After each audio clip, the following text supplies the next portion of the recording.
Good evening. This is a call to order for the November 10th, 2025 City of Canal, Winchester Planning and Zoning meeting. Mr. Ritchie, roll call, please. Mr. Deeds. Mr. Donahue. Present. Ms. Gooden. Here. Ms. McDonald. Here. Mr. Paulsgrove. Here. Mr. Ritchie here. Mr. Willendorf. Yes. Mr. Deeds is here. Time in 7 o'clock p.m. Now I'll need approval of the minutes from the October meeting. If you were not here and you read through the meeting, you still can vote. So I'll need a motion to approve the minutes, please. So moved. Second. Motion made by Mr. Paulsgrove, second by Ms. Gooden. Roll call, please. I'm sorry, any further discussion? Roll call, please. Mr. Deeds. Yes. Mr. Donahue. Yes. Ms. Gooden. Yes. Ms. McDonald. Yes.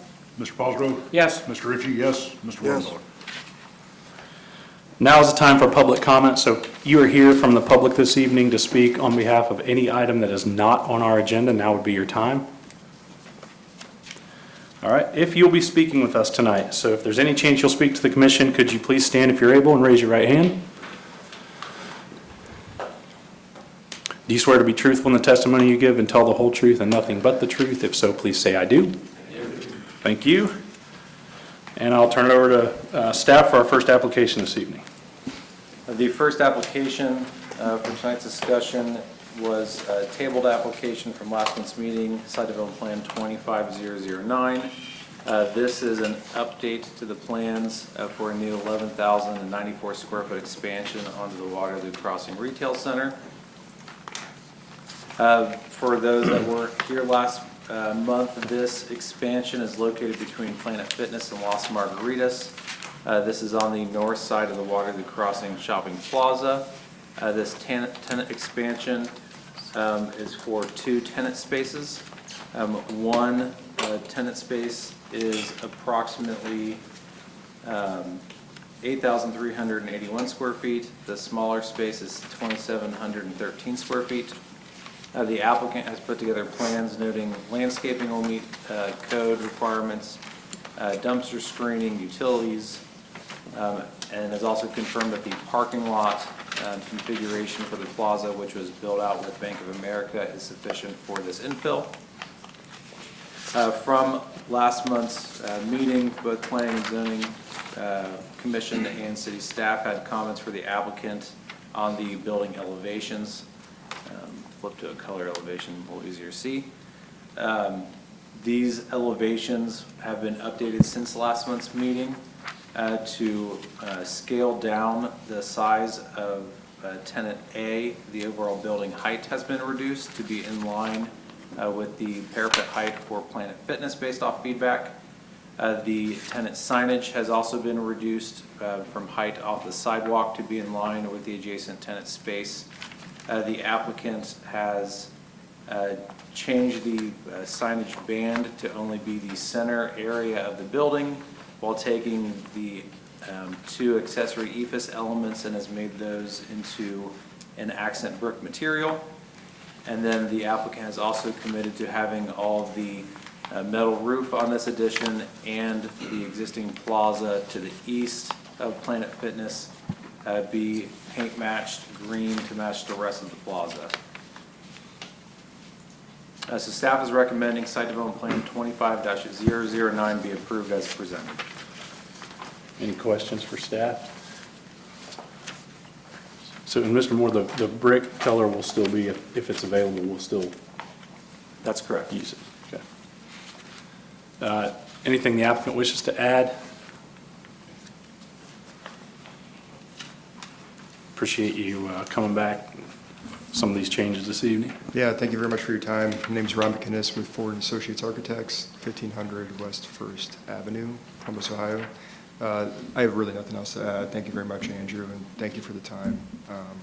We went back and, took a second look at this, and I think that ultimately where we got it, I do think that this is a really nice design, and I hope that you guys agree and kind of appreciate that the work we did behind the scenes with staff to get to the point where we're at right now. Thank you. Any questions for the applicant? No, I actually I'm not sure this is a question for the applicant. I do apologize for being absent at the last meeting to hear the full presentation, but I did read all the minutes. So the blue band that's in there, did council have a discussion about that, or the planning commission have a discussion about the blue band and the color? The blue in this rendering, Ms. McDonald, are the awnings that are, the fabric awnings that are above the tenant spaces. Okay, The Yep. fabric awnings were not part of the discussion last month. It was behind the tenant, where it says tenant signage here, the EFS panel was shown previously as blue, as well as 2 additional EFS panels on either side of the main entry.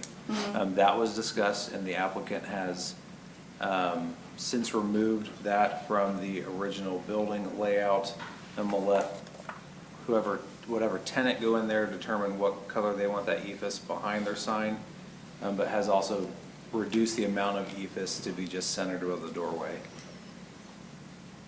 okay, but is the blue awning still going to be there?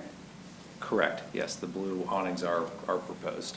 And just for frame of reference, the Planet Fitness facility next door, they just filed for a sign package administratively through my office. They're gonna be changing their awnings to be like a bright purple. So there is a flexibility allowed within the Waterloo Crossing development text for some accent materials for awnings. So that wasn't anything staff was concerned about or brought up in the presentation for last month or this evening. Okay, so my concern with that is if that is a Walmart blue, and we told Walmart they couldn't do that, I'm having a little bit of dissonance against that.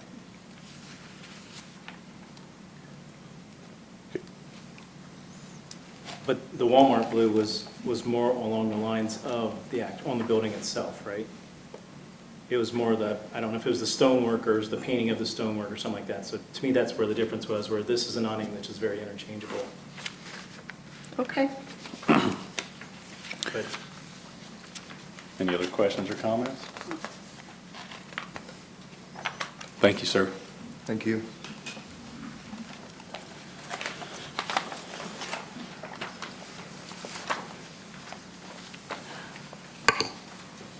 If there's no further discussion, I'll need a motion, please. Mr. Chairman, I move we approve SDP-25-009. second? Motion made by Mr. Ritchie, second by Mr. Deeds. Any further discussion? Mr. Deeds, roll call, please. Okay, Mr. Donahue? Yes. Ms. Gooden? Yes. Ms. McDonald? yes. Mr. Cosgrove? Yes. Mr. Ritchie? Yes. Mr. Woldenthaler? Yes. And Mr. Deeds, yes. So site development plan 25-009 has been approved. Can I interrupt for just a minute? Mr. Moore, our screen is not on. Is there something we need to do? It's probably just a connection in the back. We played with it, but we didn't have much success. The next application, while we work on technical difficulties, site development plan 25-011. This application is for a minor site development plan to approve frosted window glazing for selected windows on the subject building. The subject property is located within Canal Point Industry and Commerce Park. The Canal Point Industry and Commerce Park is regulated by the Violet Point Overlay District. The Violet Point Overlay District requires any frosted window glazing to be approved by the Planning and Zoning Commission. So the request this evening is for a tenant build-out in one of the buildings on Robinette Way. That tenant has requested as part of their contract to go in the space to have a preventative film looking into the warehousing space of that building, noting that it'll obscure the view from the outside to protect the materials from exposure and ensure marketing timelines and brand strategies are maintained. Also discussing that this is looking into warehousing space of the facility to prevent theft. Is not part of any of the publicly accessible space of the facility. When the new tenant for this 221,000 square foot facility submitted their plans for the building permits. As staff noted, the blackout film on this part of the application noted that any blackout film or spandrel glass is prohibited, but a frosted glass is up to Planning and Zoning Commission's specific review for approval. So they have modified their application here accordingly. When looking at their interior floor plan here, again, the area I've circled are the windows and doors. They're requesting to put the frosted treatment on. Their office space is located in the far end on this side of the building, where they are not altering any of the clear glazing. Photographs provided by the applicant of the windows and doors that will have the frosted glazing applied. These windows now already have a tint on them. This will just be a 100% opacity blockage rather than the tint that's currently on the building. The applicant has provided the 3 tint specifications for Planning and Zoning Commission's review.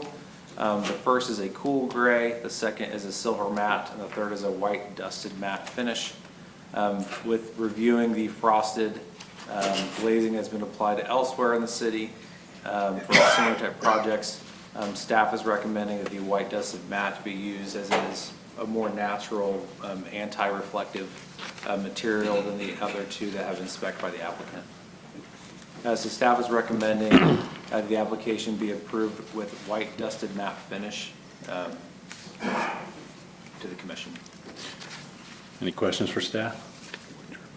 So Andrew, do you or the applicant tell us which of these windows? Is it all of them, the doors as well? Is it some of the windows?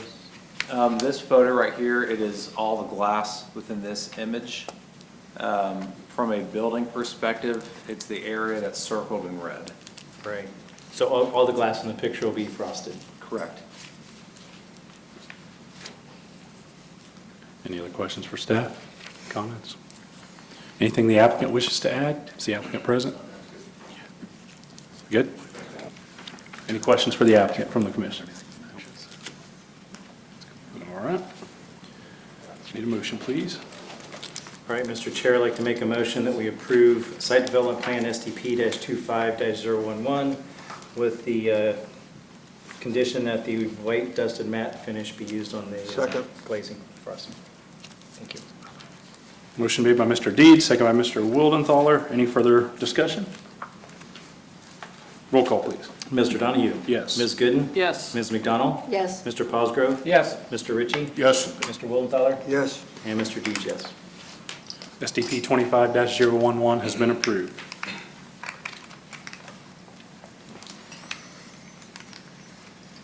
And I apologize, was that approved as presented or with staff? With the condition that Staff white, conditions, yeah, thank with the you. condition that white dusted matte be used. The next application on tonight's agenda is variance VA 25013. This is for outlot 6 of the Meyer out parcel located on a proposed 1.952 acre split of the overall subject property. The applicant is requesting a variance from the Meyer out parcel development pattern book to allow for a building to exceed the 50-foot build-to line along Diley Road. This application and the following 2 are all for the same subject property. This property is in Planned Industrial District. It consists of 1.952 acres, known in the out parcel development pattern book as Outlot 6, at the corner of Diley Road and Meyer Drive. Chipotle just north of the property, Taco Bell just to the east of the subject property. To the south is a regional detention basin for the property. And then across the street is KCI Works located in Violet Township, and then a small vacant parcel zoned planned commercial district. The applicant is proposing to develop the subject property for a Sun Auto Tire and Service facility. This applicant is requesting to deviate from the 50-foot build-to line along Diley Road. Looking at the image on the screen, the red line is the existing storm sewer that Meyer put in 2006. This existing storm sewer has impacted all the outlots that want to develop along Daly Road from meeting the 50-foot build-to line. This applicant is requesting the building at its closest point to the south be 58.8 feet away, to the north 62.4 feet away from that build-to line. All other setbacks for this project are being met as presented, and we'll discuss more of those details with the final development plan application. When looking at the criteria for approval, for special circumstances and conditions, again, this property is one of the identified Meyer out parcels.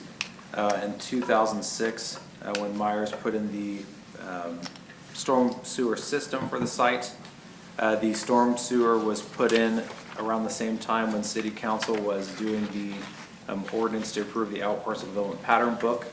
The pattern book had language that was changed from a front yard setback to a build-to line, which had this adverse effect for the storm sewer along Daly Road to not be achievable without relocation by those out parcels. With the development pattern book, it was also updated to require all the buildings to face outwardly to have pedestrian connectivity as a result of forcing that build-to line. The applicant is looking to keep the existing storm sewer where it's located. As they've noted, there are challenges with the natural gas transmission line easement. It's not clear on this screen, but it's this dashed line right here that does not allow for any development on the surface or below grade within this corner of the property. When looking at the literal interpretation of the zoning code, the Planning and Zoning Commission has approved other variances for this condition on adjacent outlots. Again, this planned text for the Meyer out parcel development does not follow the approved engineering storm system from 2006 for the subject property. Granting the variance will not confer any undue privilege denied by the zoning code. Again, outlots 4 and 5 had the same variance granted based off the storm pipe being pre-installed. So staff is recommending that VA 25013 be approved as presented. Any questions for staff on this one? Anything the applicant wishes to add? Good evening. My name is Aaron Underhill. I'm an attorney for Primax Properties, who's developing the site. Andrew did a great job presenting this to you. I think there's a number of circumstances beyond the control of the applicant here that have sort of boxed us into where this building needs to be, where it's located, and classic variance case in our minds. So we respectfully request your approval. Thank you. Any questions for the applicant? All right, so this is a variance, so I'll open it up for a public hearing. See no rush to the mic, move we close. Second. Motion made by Mr. Ritchie, second by Ms. Gooden. Roll call, please. Mr. Donahue? Yes. Ms. Gooden? Yes. Ms. McDonald? Yes. Mr. Cosgrove? Yes. Mr. Ritchie? Yes. Mr. Willenthaler? Yes. And Mr. Dees, yes. All right. Mr. Chair, I'd like to make a motion to approve variance VA-25-013 as presented by staff. Second. Okay, go ahead. Motion made by Mr. Deed, second by Ms. McDonald. Any further discussion? Roll call, please. Mr. Donahue? Yes. Ms. Gooden? Yes. Ms. McDonald? Yes. Mr. Cosgrove? Yes. Mr. Ritchie? Yes. Mr. Willenthaler? Yes. And Mr. Dees, yes. Okay, so variance 25-013 has been approved. The next application for the same subject property is variance 25015. This is a variance from the Meyer out parcel development pattern book to allow for reduction in window glass on the north elevation. Skipping ahead here. This Meyer out parcel development pattern book again requires all buildings to face outwardly with street frontage. Also dictates that street frontage building walls have no less than 40% glass. The plans submitted by the applicant show 29% window glass on the north elevation. The north elevation window glass, the majority of it, these 4 segments under the awnings here, are in a frosted window glazing. Again, also requires Planning and Zoning Commission's approval for the glazing treatment. When looking at this application, just a brief kind of background for the Planning and Zoning Commission. I've been working with the applicant on this proposal for a while now. This building started out with no window glazing on this elevation and also did not include this entry door to the front lobby area. Have been able to work with the applicant to try to maximize the amount of glazing on the building while also keeping in mind that the majority of it would be a frosted glass to respect some of that percentage. The area directly behind the north wall for this facility is the tire rack storage on the interior of the facility. So the frosted treatment is there for the wall behind the glass to be blocked up. That way when they're stacking the tires, they don't go through the building.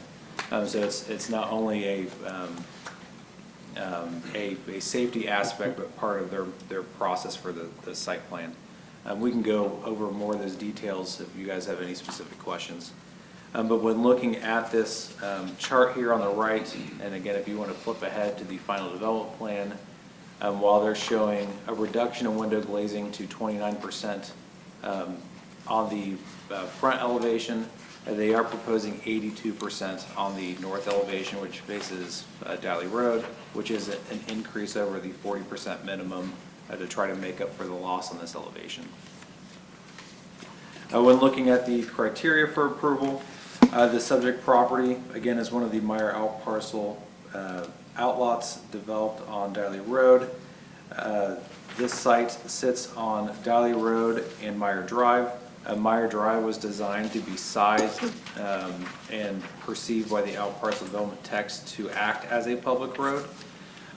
This development text for the Meyer project was a very unique hybrid for a plan district where Dally Road and King's Crossing were the public rights of ways. Meyer Drive was to be treated as a public road for some of the outlot configuration. And then there are other access roads interior to the site that were noted in the minutes from City Council back in 2006 as being collectors or alleys to distribute traffic and to provide driveways to all these out parcels. When looking at this development text and the position of the subject property, this site is designed to face outwards, and this road or alley behind it is the collector for auto traffic to enter into the site, which can be seen during the final development plan. The applicant, as a result of the out parcel development pattern book, has rotated the building to have the parking interior to the site, which is a requirement, which has oriented the main lobby entry towards Dally Road, which is also a requirement, but has also put the tire storage for the facility on the north side of the building, creating an obstacle for this variance request to try to meet the glass requirements, while also meeting some of the other orientation elements for the subject property. When looking at the literal interpretation of the zoning code, the code would require there is a minimum 40% window glass based on the location of Outlot 6 with primary frontage on Dally Road and secondary frontage on Meyer Drive. Again, the applicant has 82% glazing along Dally Road and 29% along Meyer Drive. The Meyer development standards dictate the orientation of this building by keeping the drive-in doors and parking lot internal to the site. This requirement turned the building, putting the long elevation facing Meyer Drive. Again, the applicant has worked with staff to significantly modify the prototype of the building to meet or to attempt to meet all the standards of the Meyer out parcel development pattern book. As a result, they have a slight reduction in window glazing by 11% and are also asking for the majority of those windows to be frosted for the tire storage area on the inside of the building. Again, the applicant is also, just to reiterate, providing over 80% of window glazing on the Dally Road frontage as an attempt to make up for the reduction on the Meyer Drive elevation. So staff is recommending that VA 25015 be approved as presented. Thank you, Mr. Moore. Any questions for staff? I have one. Are we also approving the frosted glass? Because it's not in the resolution. So the frosted glazing is part of the applicant's request. The last application was a minor site development plan application to tint existing windows. This request is to have the tinting be a part of the windows in the building. So a better way to put it is if the warehouse was to ask for tinted glazing from the start, it just would have been rolled into their overall application. Staff has just highlighted that several of the windows in the north elevation will be tinted as part of the reduction in window glazing. But tinting is different than frosting? They're both going to be a frosted treatment. Our code doesn't prohibit frosted glass. It states that frosted glass will be permitted with Planning and Zoning Commission approval, Okay. but it's not permitted by right, so it's essentially you get to Right. make that decision. But we're permitting it in this resolution, even though it doesn't say that. It's in the application, so if you approve the application, you're permitting it in their site development plan. Okay. So in the it's more next- the site development. Yeah, the plan. next application, the site development Okay. plan, if you permit the architecture with that design, it would be approved. I think I'm just confused because we had to do it as a separate Yes. resolution for someone else, and now we don't, so I was just confused. Yeah. Okay. I was going to have the same question. So. Do you have a question, Mr. Wildauer? No, I did not. Any further questions for staff or comments? Anything the applicant wishes to add on this one? Okay.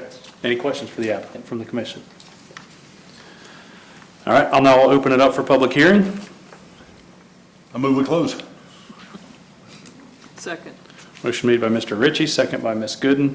Roll call, please. Mr. Donahue? Yes. Ms. Gooden? Yes. Ms. McDonald? Yes? Mr. Paulsgrove? Yes. Mr. Ritchie? Yes. Mr. Wildauer? Yes, Mr. Deeds, yes. I make a motion that we approve VA 25-015 as presented. Second. All right, motion made by Ms. McDonald, second by Mr. Paulsgrove. Any further discussion?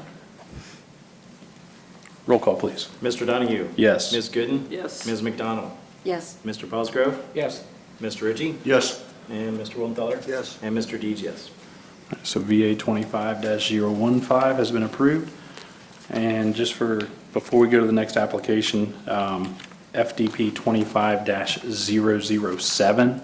So this is part of the Meyer Stores Limited Partnership application. Or I'm sorry, the Sun Auto Final Development Plan application.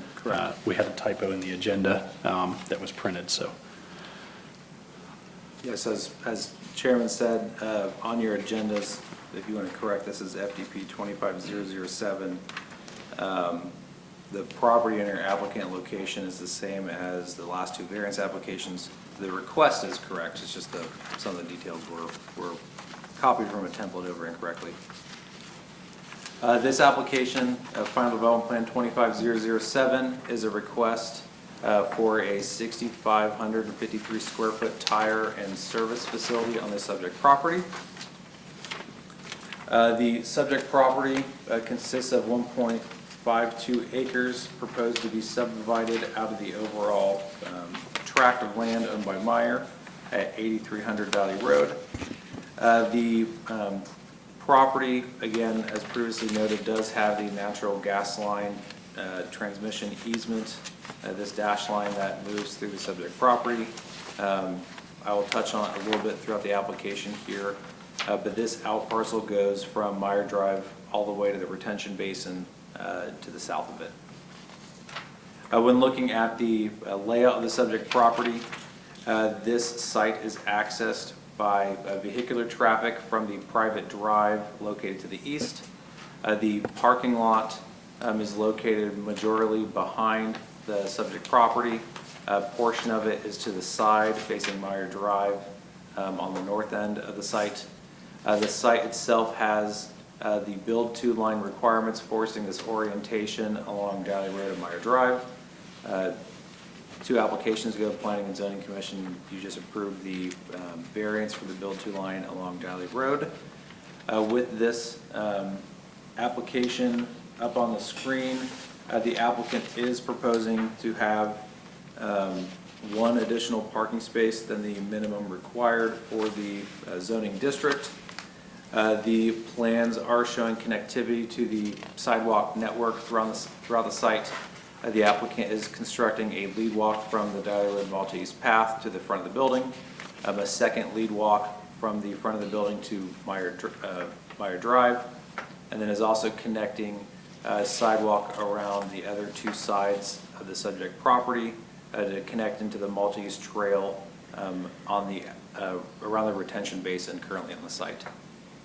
The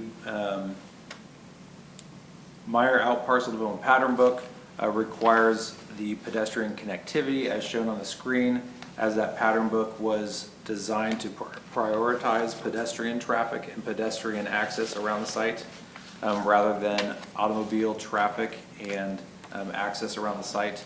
Again, as previously mentioned, the site is set up with these smaller roadways that were classified at the time as alleys to have auto traffic circulate, while the sidewalk connectivity system was to dominate the site, pushing buildings closer to roads, making the sites much more walkable throughout this district.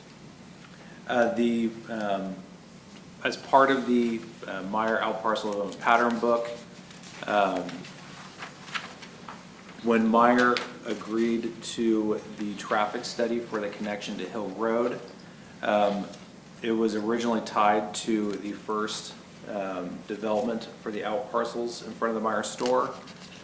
Myers and City Council agreed in 2009 on a traffic study and then amended it in 2012 to change the requirement to the Hill Road connection to be with the fifth out parcel that was developed with Myers. This project is the fifth out parcel in front of Myers, which triggers the improvements that are defined with the agency fund agreement between the City of Canal, Winchester and Myers store. The amended date is April 18th, 2012. With that agency fund agreement, the connectivity of the trail system currently stops just east of the gas stations along Kings Crossing. That trail system is to be extended to connect to the property limits of Myers along Hill Road, just north of the Meyer Drive connection. And then also the Meyer Drive connection is to be established at Hill Road. In 2012, when this agreement was started, Hill Road was in Fairfield County. Currently, Hill Road is a part of Canal Winchester's jurisdiction with the annexation of the property on the other side of Hill Road. With that agency fund agreement, the agreement requires the connectivity of both the trail and the roadway connection, as well as a northbound left turn lane on Hill Road onto Meyer Drive. So with that agency fund agreement from 2012, staff will be recommending that improvement per that agreement be constructed prior to any occupancy for the building. So this will be part of our civil engineering review for the subject property.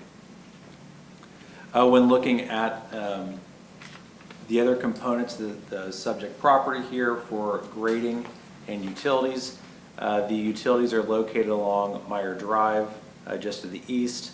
Stormwater, again in this case, is existing on the site. The applicant is proposing to tie all their roof stormwater drains and parking lot drainage into that system,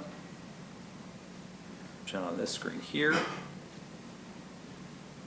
For the landscape plan, the Meyer out parcel development pattern book is very intensive on the requirements for landscaping. It has requirements for anchoring the building massing with landscaping around the perimeter, parking lot screening that's heavier than our landscape code today. Also has tree island requirements with trees to be required to be of a shade tree species that can reach a certain caliber size, height, and canopy coverage, as well as other miscellaneous utility screening requirements, dumpster landscape screening requirements. The plans proposed by the applicant do meet all of those standards. Again, the applicant has also proposed this thicker area of screening between deciduous and evergreen trees to help screen the parking lot and some of the drive-in doors on the south side of the building from view with mature growth. When looking at the photometric plan, the out parcel development pattern book again has specific requirements for lighting, a maximum of a 16-foot light pole, as well as certain brightness and luminance. The plans submitted by the applicant meet those requirements. When looking at the architecture for the subject building, the Meyer out parcel development pattern book has requirements for natural materials to be consistent with the Meyer store and adjacent out parcels. Requires pedestrian scale elements on the building, articulation, other components that are derived into the plans shown up on the screen. The applicant is proposing this building to be 100% brick, 2 alternating brick colors. The awnings on the building are going to be metal awnings. The applicant is showing here the awnings at a pedestrian scale height. The brick water table across the building here was added as an additional architectural feature, as well as adding some of the parapet towers. The out parcel development pattern book requires any flat roofs to have a strong cornice line, which the applicant is showing in the submittal, as well as providing the required window glazing, placement of windows, and placement of pedestrian doors and access throughout the site. For the signage component, the Meyer out parcel development pattern book is very particular on signage for these out parcels. It only permits signage on Dahlia Road, Kings Crossing, and Meyer Drive. If you're a corner lot, you're allowed to have 2 signs. This site is showing 1 sign along Dahlia, 1 sign along Meyer Drive. The signage is very specific in terms of its max text height, types of illumination, types of way it's mounted to the building. The proposal here this evening meets the signage requirements with a 20 square foot signage with reverse halo channel lit letters and with the letter height at a max 24 inches. The applicant has provided additional rendering here, just combining their landscape plan and their elevations, showing how the landscaping is also going to act as a buffer with the discussion for the frosted windows on that elevation. Again, the applicant has noted that the frosted windows are part of the interior floor plan, but to try to meet that requirement, but also soften them up a little, this landscape package shows how that goes into play. For the building materials, again, the applicant has put together this cut sheet for Planning and Zoning Commission's review. The 2 bricks on this sheet are the same bricks as Taco Bell and Chipotle. So the consistency in that corner is being achieved with this project. And then the applicant has put together a couple 3D renderings here. The renderings also provided a dumpster elevation detail showing that it'll be matching to the building materials. On the left-hand side of the dumpster is the tire storage. This is a fully roofed storage facility. It's a little unlike other tire service centers we have in the city. Most of those are open air with a gate on the front. So this one, because it's a fully enclosed system, does have a vent on top of it to let out some of the odor from inside that space. So staff is recommending FDP 25007 be recommended to City Council for approval of the following condition. The applicant complete the Hill Road project as defined in the agency fund agreement between the City of Canal, Winchester and the Meyer Store Limited Partnership prior to any occupancy for the proposed building. Again, one unique thing about the Meyer out parcels is they're all required to go to City Council for an ordinance to adopt any of their plans. So you all will be making a recommendation to City Council, which will go before them at their next scheduled meeting once Planning and Zoning signs off on the submittal. Thank you, Mr. Moore. Any questions for staff or comments? Anything the applicant wishes to add on this one? Any questions for the applicant? Hi, Matt Poindexter, 4100 Regent Street, Columbus, Ohio. I'm with Bowler Engineering. I'm the civil engineer on this project. The only thing I wanted to clarify on the following condition is that we had a slightly modified version based off the traffic study to, I believe, Lucas, based off your review. It was the lesser turn lane from your email. It wasn't like the full, turn lane and expansion that we had from the fund agreement. Correct, it'd be 100 feet, so 50-foot turn lane with a 50-foot Okay, divergence. we just wanted to make sure that that's what this is approving for, so. Yes. Okay, cool. Thank you. Any other questions or discussion?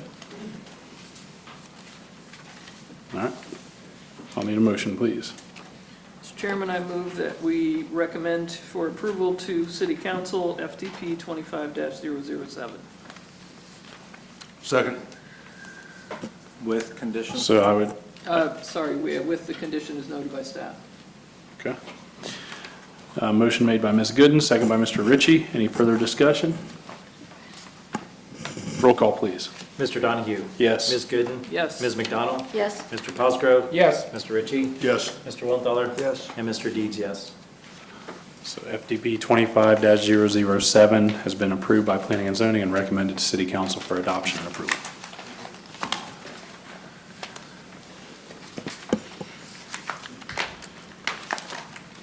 If I'm going too fast for the commission, please slow me down.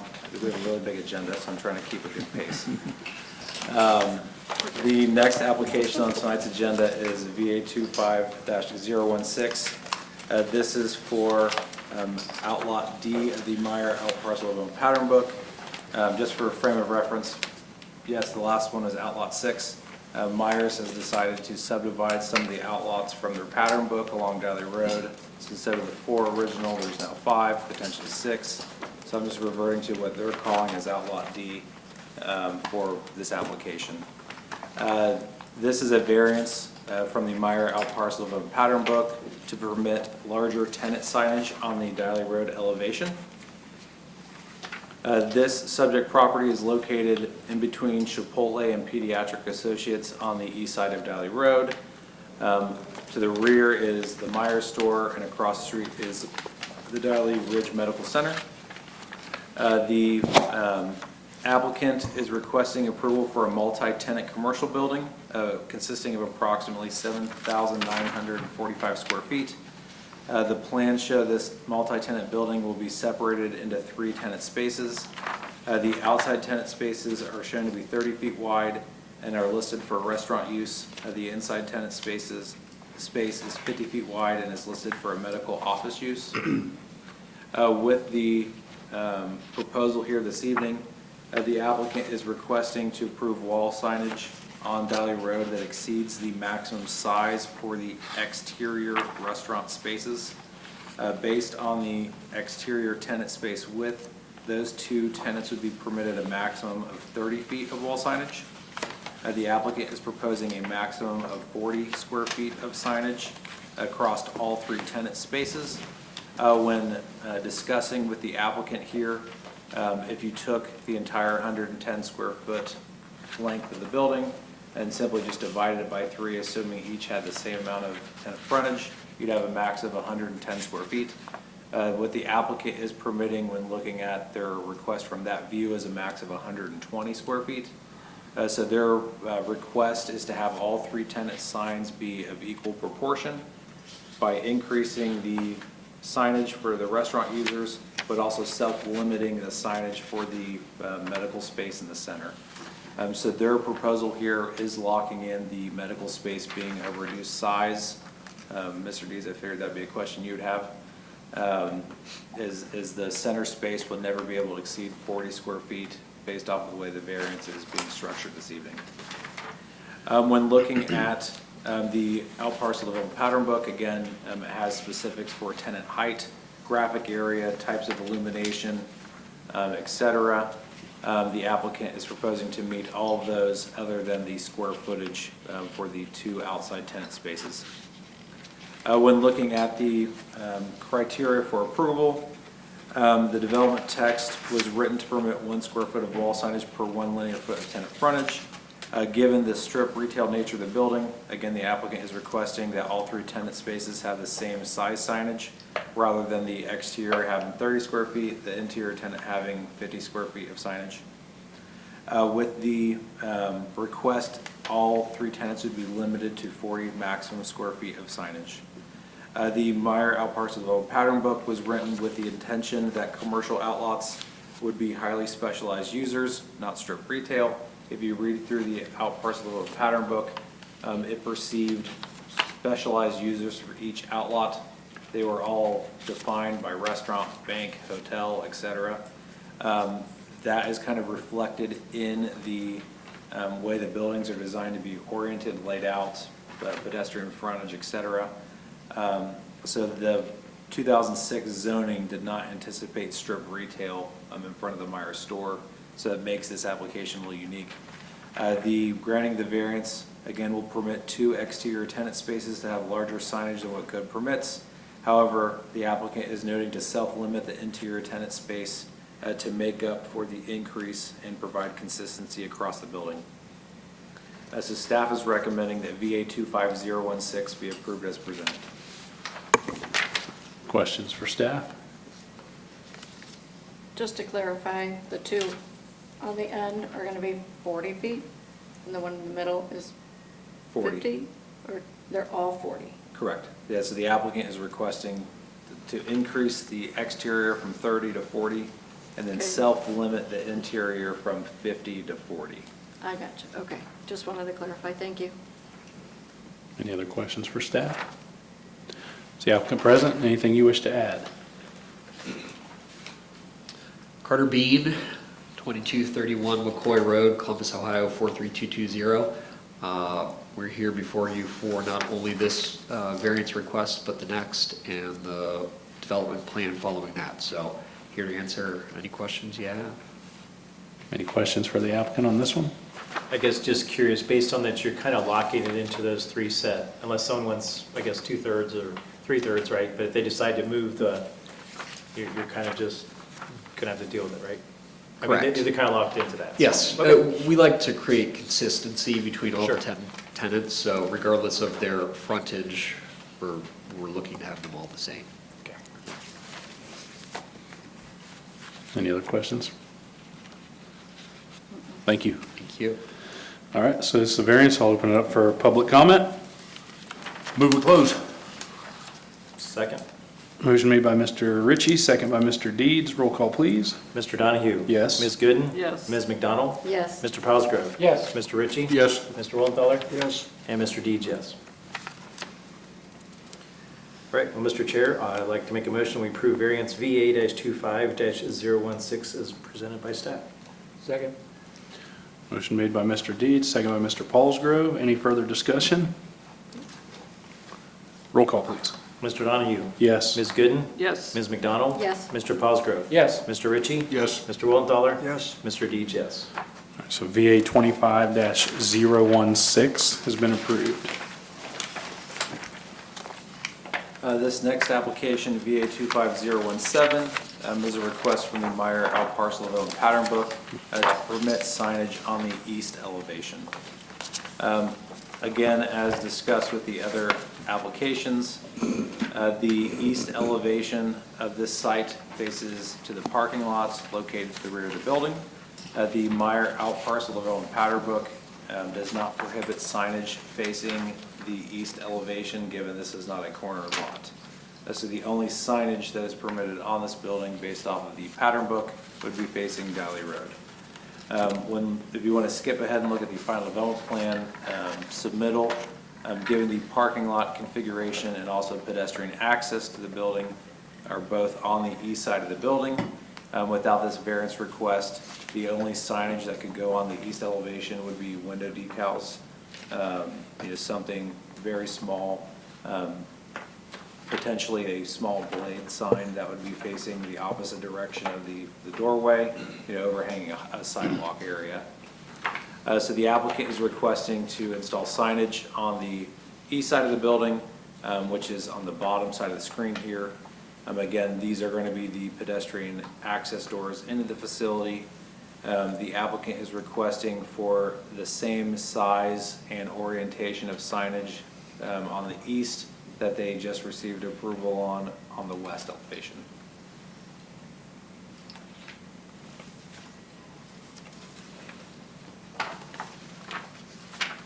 And staff is recommending approval as presented. All right. Any questions for staff? Comments? I do. The other parcels that have been developed on this roadway, do they have signage on two sides of their building? So Chipotle only has signage on the Diley Road and Meyer Drive elevation, which is permitted by their code. They do not have signage on the east facing the parking lot. Pediatric and Associates has signage on the Diley Road elevation and a window decal facing their parking lot to the south. The pediatric building is a multi-tenant building, which has a tenant in the last third or quarter of the building here. They received a variance approval to have a sign on the east elevation of the building. And then this tenant also has a sign allowed on the Diley Road side by right. These are the only other two out parcels that are developed in that kind of stretch. The building to the north does have a variance for their back tenant to face the Meyer store, sign facing Meyer store. Okay, thank you. Any other questions for staff? Mr. Bean, or anything else, anything either you guys are still? Okay, thank you. I'll open it up for public hearing. I move we close. Second. Motion made by Mr. Ritchie, second by Mr. Paulsgrove. Roll call, please. Mr. Donahue? Yes. Ms. Gooden? Yes. Ms. McDonald? Yes. Mr. Paulsgrove? Yes. Mr. Ritchie? Yes. Mr. Willenthaler? Yes. And Mr. Deeds, yes. All right, Mr. Chair, I guess we'll continue with the, make a motion to approve variance VA-25-017 as presented by staff. Second. Okay. Okay, motion made by Mr. Deeds, second by Ms. Gooden. Any further discussion? Roll call. Mr. Donahue? Yes. Ms. Gooden? Yes. Ms. McDonald? Yes. Mr. Paulsgrove? Yes. Mr. Ritchie? Yes. Mr. Willenthaler? Yes. And Mr. Deeds, yes. All right, so VA 25-017 has been approved. The next application in this series for this outlot is the final development plan, FDP 25008. This is approval for a 7,945 square foot strip retail center on the subject property. On the screen is the survey provided by the applicant, just noting the location of the 1.4 acres, which is known by the Myers store as Outlot D. This site plan is to approve a new multi-tenant commercial building. The building has the similar setbacks to the adjacent outlots, where there's a 50-foot build-to line along Diley Road, a side yard setback of 25 feet and a rear yard setback of 25 feet. This applicant is proposing to relocate the storm line that's located along Diley Road to hit the 50-foot build-to line requirement by the out parcel on pattern book. This storm sewer relocation is advantageous to them in two ways. They don't have to ask for variance. They also net a couple more parking stalls by scooting the building closer to the frontage. The site plan has primary auto access from Road B, which is to the east, with a curb cut, a single curb cut. The applicant is proposing a total of 74 parking stalls, which is below the 76 maximum permitted by the breakdown of uses that they're proposing for the building. This site proposes pedestrian connectivity by a lead walk connecting to the multi-use path along Diley, a walkway around the entire building, connecting both sides of the building entryways, as well as a lead walk all the way down the southern property line to a new sidewalk connection that will bridge the gap between Chipotle and Pediatric Associates. The applicant's plans do note each restaurant will have a patio space directly outside of their facility. And then the dumpster enclosures and transformers located in the south east corner of the subject property. When looking at the utility connections here, again, utilities are available along the east property line. Storm sewer is located along the west property line that are being relocated for the project. For the landscape plan, the applicant is proposing parking lot trees, building foundation plantings, transformer screening and parking lot screening requirements that meet the L parcel development pattern book. When looking at the lighting plan here, again, the applicant is meeting it with the 16-foot tall parking lot light. The parking lot light here will have two different methods, either a single head or a double head, depending on where it's located on the subject property. And they've also provided a detail for the decorative wall sconces that will be located on the building itself. When looking at the floor plan again, 3 tenant spaces. On the Dally Road elevation, the applicant does note that there will be a utility room that will create an extra door on this elevation, but the utility room will be totally inside of the building, screening it from adjoining properties. The gas meters located in the north, the electric meters located in the south walls of the building, both will be screened by landscaping. When looking at the building elevations here, the applicant is proposing window glazing along Diley Road. They are meeting the 40% window glazing in the 2-foot to 10-foot span across the frontage.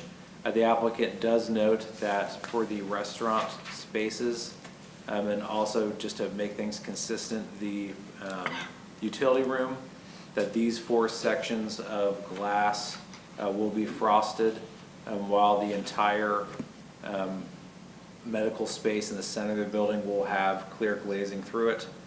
So that's noted on the site plan. It's also noted on other plans for you to see.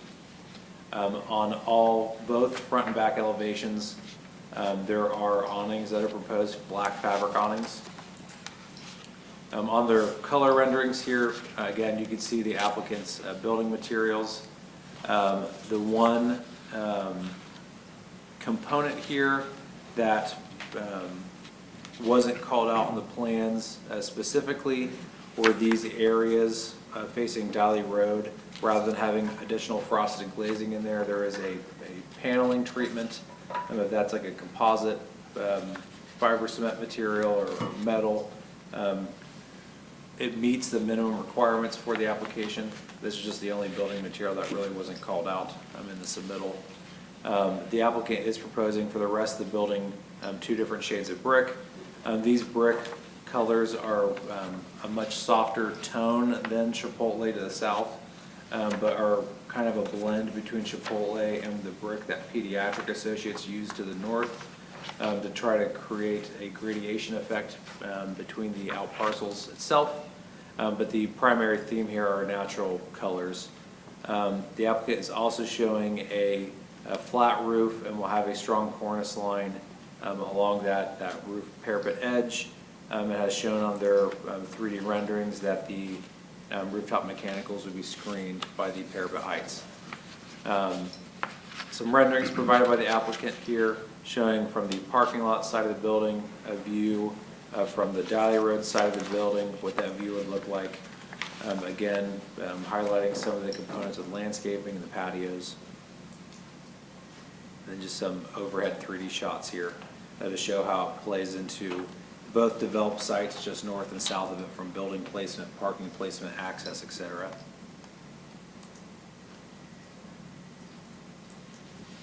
So staff is recommending that FDP 25008 be recommended to City Council for approval as presented. Any questions for staff or comments?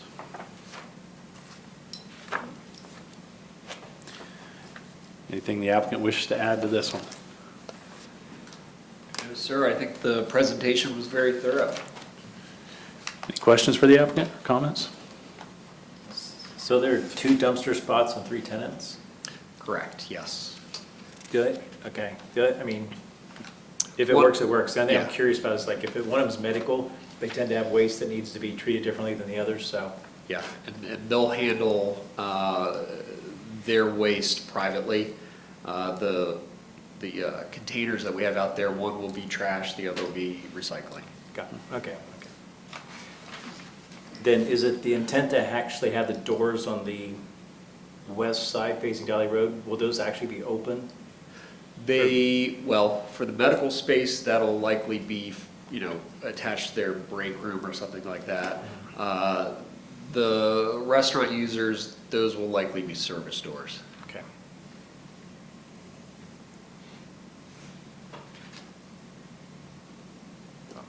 Any other questions? I figured out the third one, yeah. Okay. Any other questions or comments for the applicant? All right, thank you. Thank you. All right, so again, this would be a motion to approve and recommend to City Council for adoption and their approval.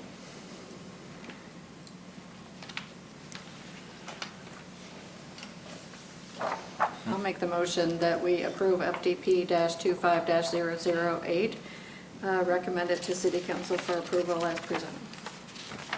Second. All right, motion made by Ms. McDonald, second by Mr. Paulsgrove. Any further discussion? Roll call, please. Mr. Donahue? Yes. Ms. Gooden? Yes. Ms. McDonald? Yes. Mr. Paulsgrove? Yes. Mr. Ritchie? Yes. Mr. Willenthaler? Yes. And Mr. Deeds, yes. FDP 25-008 has been approved by Planning and Zoning and recommended to City Council for adoption and approval. Thank you. Thank you.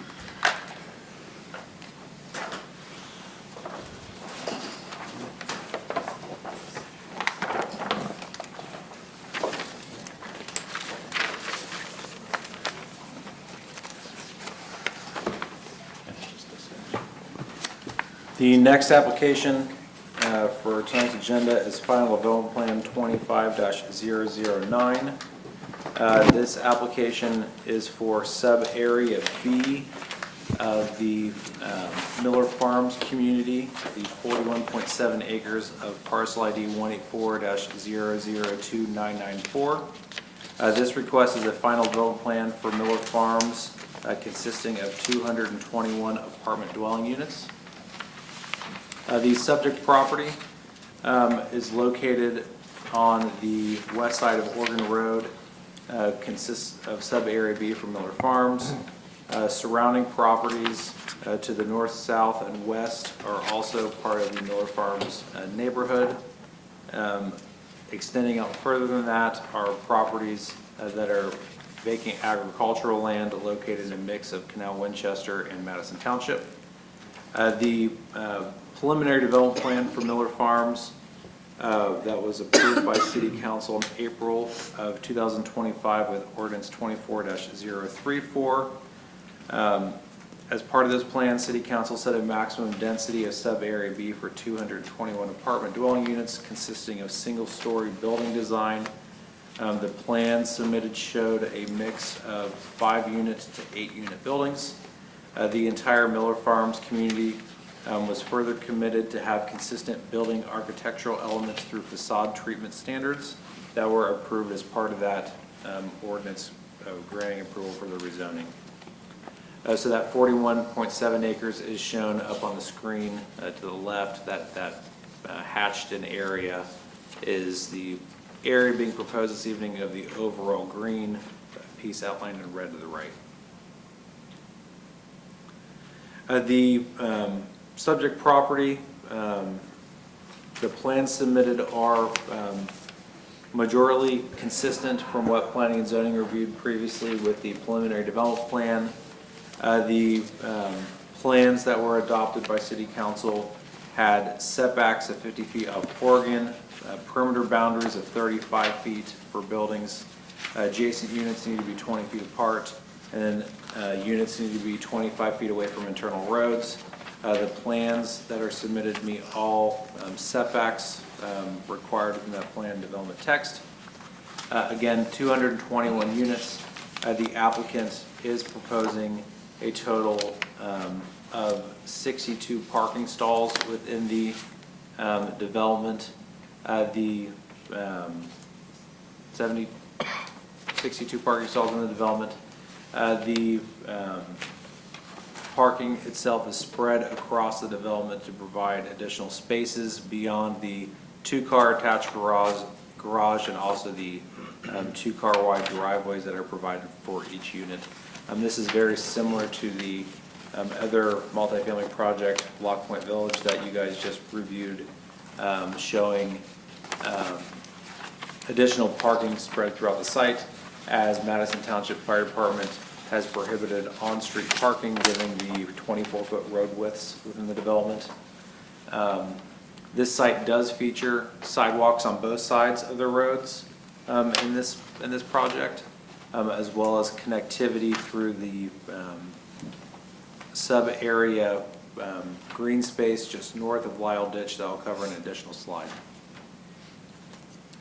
When looking at the utilities for the subject property, the applicant is proposing to extend water and sewer from Villages of Westchester, Section 13, the intersection here of Wilson Drive and Lathopolis Road. Water is shown to be extended all the way down Lathopolis Road to this approximate location in front of sub-area C. Sanitary sewer in red is shown to be extended to the site through an easement on this subject parcel to the north. Will also be extended down through sub-area A in line with water to the approximate location where they're going to have roads for that single-family sub-area. The water and sewer will lead into sub-area B, where they will be split off to serve all 33 building units. One of the details the applicant is showing for the water connectivity, for those that can follow my mouse, this box here is where the public-private water split is proposed to take place within sub-area A. To the right, there is a private water line shown to go down to serve sub-area B. We require all multifamily projects be master metered with a private water system. The second parallel blue line here is the public water line that will be stubbed to this approximate location to future serve sub-area A south of Lyle Ditch. When talking with our utilities director, he is recommending that the split from public to private water meter take place to the south of Lyle Ditch within sub-area B, so that way the meter is housed appropriately in the sub-area it is serving. This additionally gets rid of two parallel lines, one public, one private, to where the split could take place in the appropriate sub-area with a valve to have public go into the sub-area and also lead out to sub-area B for more efficient use, and also creates the valve assembly to be located in the appropriate area that's being served. So that's a recommendation for this final development plan submittal. For the access and connectivity plan, on the left here you can see the applicant is showing sidewalks on both sides of the private roads. The private road will have a primary connector to Oregon Road in this location per the preliminary development plan. Given the timing for sub-area B's development, the applicant is proposing a temporary emergency access drive just south of their full access connection. This temporary access drive will be installed to provide a second way of egress for emergency vehicle personnel, and it won't be full access for the neighborhood to use. But the access in this location here is also proposed in the development text to be fully removed from the development once the connection to sub-area A takes place here, where they have a second full access drive. As the applicant's plans do note, this is a temporary emergency access drive, just waiting for the next sub-area to create that connectivity. When looking at the open space itself, this sub-area is proposing to install a portion of the trail connections throughout it with this dashed orange line. Also proposing to install segments of the multi-use path along Lathopolis and Hayes Road, as well as a multi-use path along Oregon Road here.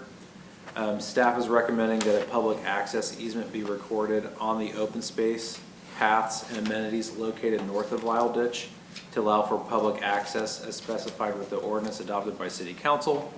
As part of this approval, majority of the open space throughout this development will be used for public purpose. So it won't be private just for the development. It'll be for anybody to go out there and access. So that's what this condition is referencing. When looking at some of the other commitments required for that ordinance, the applicant is required to improve Oregon Road. Those improvements require additional road right-of-way, not only to Oregon, but to Hayes and Lathopolis Road as shown in the plan submitted. Staff is recommending that the road rights-of-way for all three roadways be dedicated prior to any building occupancy for the project. For the public access easement, some of the multi-use paths along Oregon Lathopolis Road are also located outside of the existing or any proposed public right-of-way. So staff is recommending that those paths also have easements associated with them, and that the applicant also complete the widening of Oregon Road from Lathopolis Road to just south of the proposed emergency access drive for sub-area B prior to any occupancy. Their plans note timing for when that will be done in phases. Staff is recommending that that improvement take place all at once, since the access to that sub-area affects the whole stretch of that roadway, up into their access drive.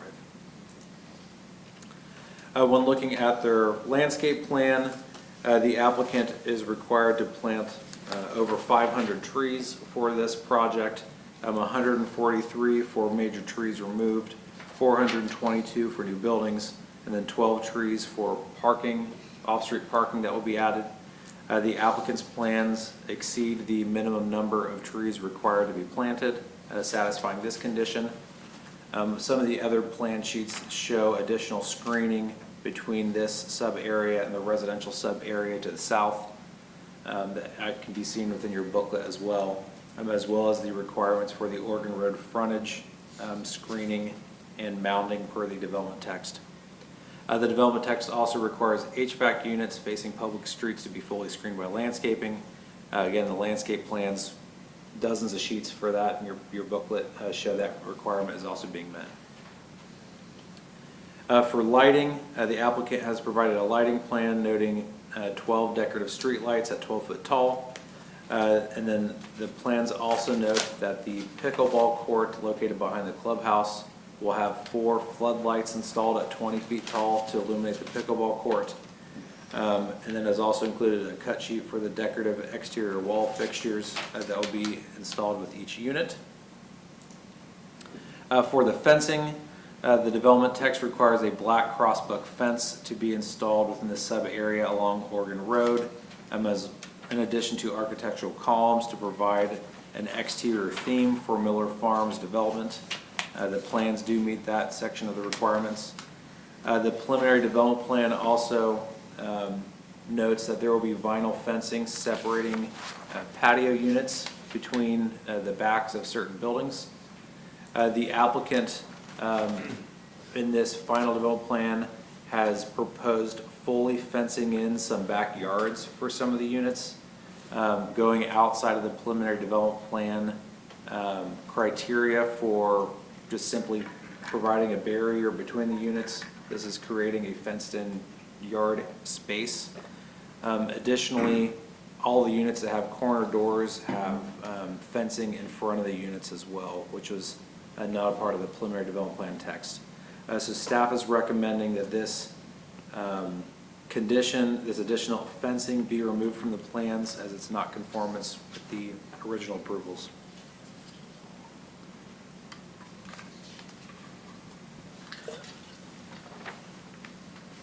For the architecture of the buildings, again, the applicant is proposing buildings that range from 5-unit buildings to 8-unit buildings. The applicant has provided the palette board up on the screen to show you the materials that will be used and the theme for the modern craftsman style for the development. The preliminary development plan requires the first final development plan to determine all brick for the entire Miller Farms development. The applicant has put together this palette board to commit to these 3 shades of brick for sub-area A, B, and C. The one with the star is what they're proposing specifically for sub-area B, but they're proposing this range of 3 to allow for some flexibility between the single-family and townhouse structures to match.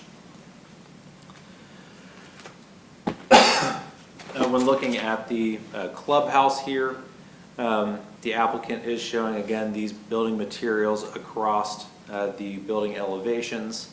When looking at just one of the residential unit designs, again you can see these materials carrying across the units. Each unit design that's in your packet has slightly different configuration of these materials, different treatments depending on if there's a recessed porch, a screened-in porch, or a projecting patio.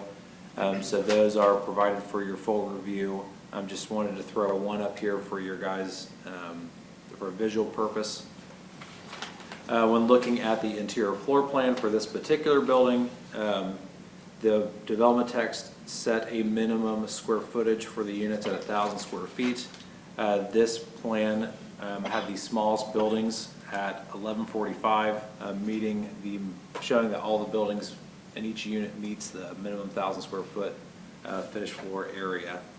Other commitments that were required for this are vinyl siding to be a minimum of 0.44 inch thickness and a low gloss finish, that the proposed trim and overhangs be a minimum of 12 inches on the main roof, minimum 4-foot front porches on specific units, and then also details for all wood, natural treated wood to be painted or stained, as well as some other shingle requirements and siding requirements. When looking at the area behind the clubhouse here, the applicant is proposing several amenities that were not presented on the preliminary development plan. A pickleball court is located to the rear. We'll have a black vinyl chain link fence around it. Directly behind the clubhouse, the applicant is proposing 2 pergola structures. One will have an outdoor kitchen associated with it. Adjacent to the clubhouse will be an outdoor fire pit. And then just south of the pickleball and outdoor patio space, the applicant is proposing several raised garden beds with a shed for outdoor tool storage for the residents, as well as a covered mailbox kiosk structure that will match the materials and design for the rest of the neighborhood. Within the open space north of Lyle Ditch, the applicant committed to some seating improvements and some outdoor structures. A gazebo is proposed within this area around basin number 3, as well as several park benches. Let me back up for a second before I forget here. For this development, this phase, the applicant is installing both basin number 1 and basin number 3. Based on the utility plans, basin number 1, while it's within sub-area A, it is required for their stormwater detention. Basin number 3, while it is in this sub-area, it does not service this area's stormwater detention. It's necessary for sub-area A and then part of sub-area C. The development text does indicate that basin number 1 will be built off-site with this phase, while basin number 3 will be installed either by sub-area A in the upcoming future or with sub-area B phase 2. They're breaking down this into 2 phases for development. If sub-area A north doesn't start in time, they will complete the basin with phase number 2. So just a little technicality for the timing of the stormwater detention, but thought it was worth mentioning. When looking at, again, some of the entry feature and the columns and the signage meets the development text requirements. It is far under the maximum size that was limited with the preliminary development plan. And again, the applicant is proposing a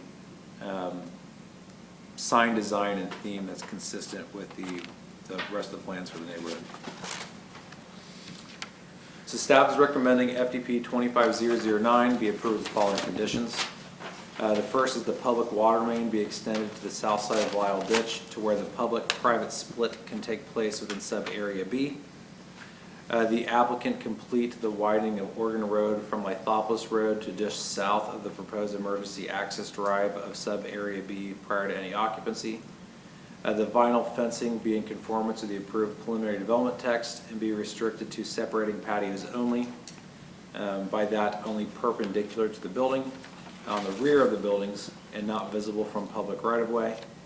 That a public access easement be recorded on the open space, paths, amenities located north side of Lyle Ditch to allow public access as specified in ordinance 24-034. Additional road right-of-way is dedicated on Oregon Road, Hayes Road, and Lithopolis Road as shown in the plans prior to building occupancy. Public access easement is recorded in all proposed multi-use paths along Oregon Road and Lithopolis Road prior to building occupancy. And the applicant cooperates in the establishment of the TIF for the area as well as the new community authority with respects to the property, which shall provide a community development charge equal to not less than 2 mills as specified with ordinance 24-034. Comment number 7, I haven't talked about yet, but this is really a requirement with the ordinance approving the preliminary development plan for this Miller Farms development. This recommendation is also a recommendation to City Council for approval.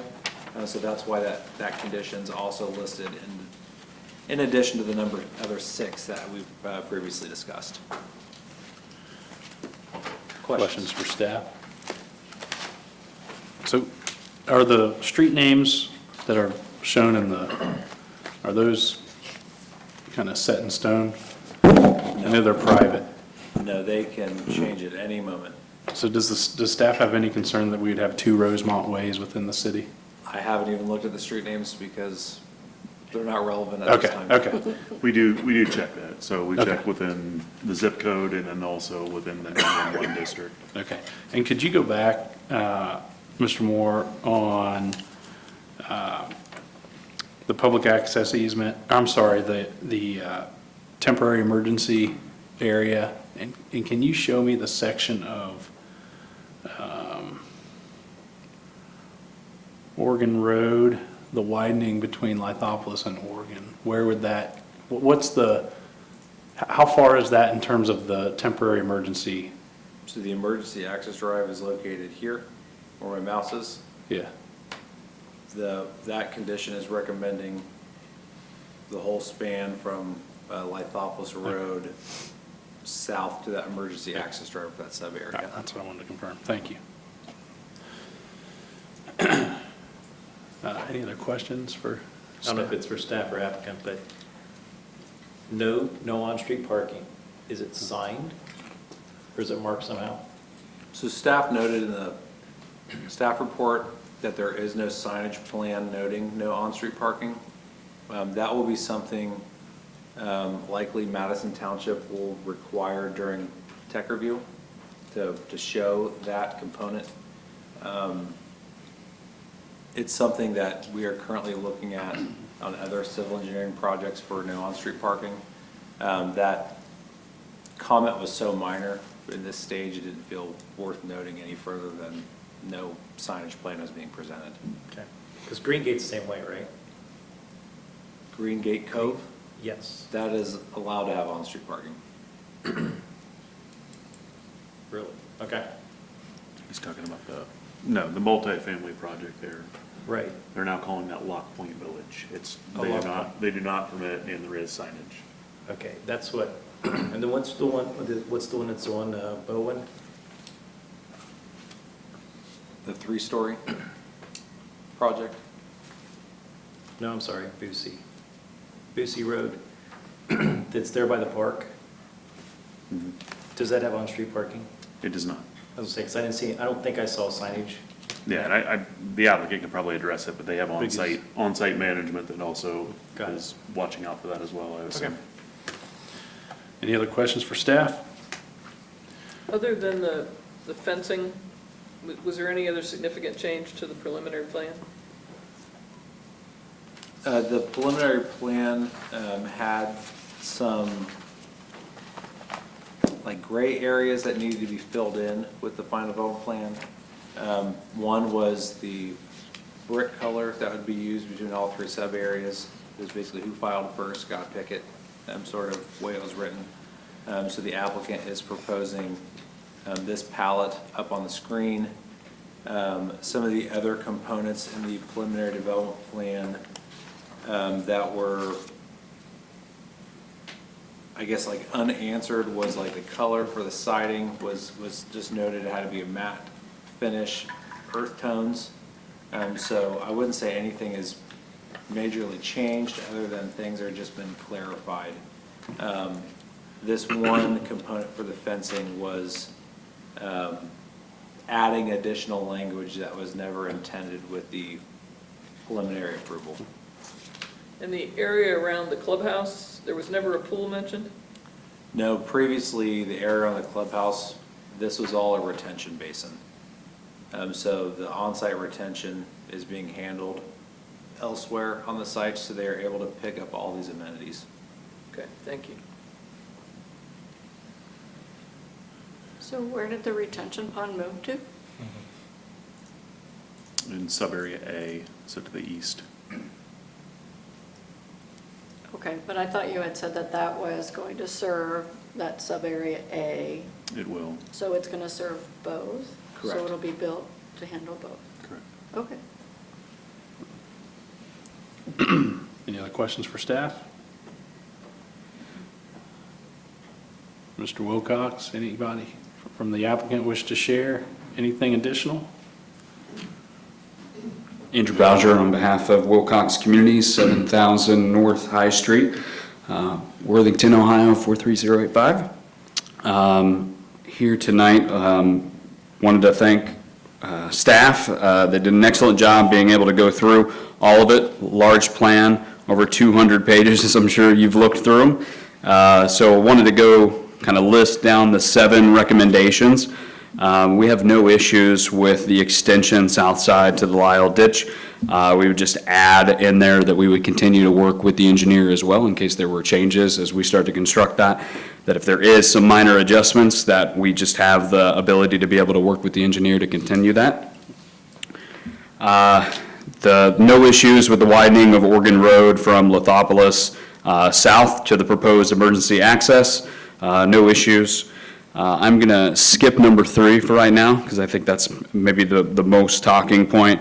Number 4, the public access easement to be recorded. No issues there. Commitment.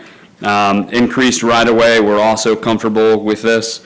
Public access easement recorded on all multi-use paths. Just want to make sure that we're clear that this is for sub-area B specific. Obviously, when sub-area A and C come, hopefully you will ask the same of them as well. That's the ultimate intention of the entirety of Miller Farm. And then number 7 for the NCA, of course, no issues there. So back to number 3 for the vinyl fencing. Andrew, actually, can you go to the lighting plan? Now you gotta ask me to find it. Sorry. There we go. So this is a good representation. So what you're seeing, so we've proposed in addition, so the original preliminary development text basically said that we needed to separate. It didn't say specific how we were going to separate. Now this is a new thing that we're now pushing out. We always test back, we work with our residents, we ask them for things that we could be including, like the pickleball courts is another thing. This will be the second project that we've done that. The other one, Marin Reserve in Plain City. It's went over very well. And another ask is a lot of our residents have pets, so we do have a dog park, but sometimes, you don't want to necessarily take your dog outside, and you want to be able to release them maybe off of a collar, and so you can have a fenced-in backyard that's through there. So none of the fenced-in backyards will be facing any of the public right-of-way. They're only in the units that actually face each other. So it's just to give a little bit more of a kind of a screening from one unit to the other where they're backing up to each other. So we're only doing it to 13% of them, and it's to give an additional benefit for the residents that are living there, so they get a little additional privacy. And it's really important for the Edgewater units. If you could go back to anyone that gives the physical plan, kind of a layout generally, real close up. I think it was kind of past the materials. Just tell me when to stop. Yeah, that's fine. So you see up at the top and on the bottom, those two units, those are called our Edgewater units, and those have the patio on the side. You can see that they don't have it in the back. So to have some level of privacy, we're putting the screening or the separation from basically the front door, so they have a little bit, so you don't want to see any grills or anything that's out there. It's going to look really messy, and so this allows for the screening of that, so it looks more attractive from the front access. So the total's 27 units? Correct. Everything else will just have the divider.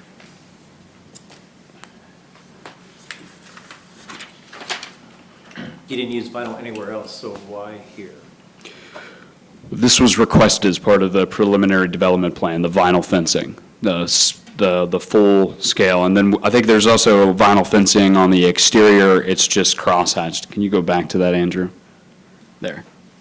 The crossbuck fence is a wood fence. Wood fence, sorry. Yeah, that's what that was wood. Yeah, So the perpendicular fences are also vinyl? correct. It's the same fencing. We're just enclosing some of the units. And I'm sorry, can you go back to show a visual of where those units are in terms of the entire? Yeah, you can actually see them. Andrew, go back one more, because I don't think they can. I have them noted in my staff report. It's units Yeah. 14, 16, 20, 25, 26, and 29. And again, those are the only ones, so like, stop there, you can see number 23, 7 units right there. You can actually see it off to the back, and it's really there to help screen from the other units on the other side. They're not all getting it, but it is an additional amenity for those residents.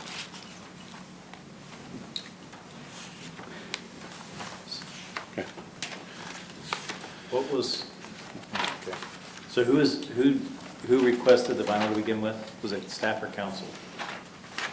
Or what else? Just the separation fencing. Yes. We requested that any fencing that's going to be used be provided in this submittal. Basically how the units are going to be separated from each other. Right. And so the text was added that there would be a vinyl fence separating the back patios of those units that have exterior patios. Some of the units, like unit 21 on this drawing, they have a screened-in porch, so they don't have a patio that projects out the back of the unit. While across from the back of unit 21, unit 27 has a rear patio. That patio is only showing fencing separating the patios, unlike unit 29, just east of it, is fully enclosing some of the patios. So it was more of a consistency item, that there is some additional fencing that's being proposed that wasn't contemplated in the preliminary plan.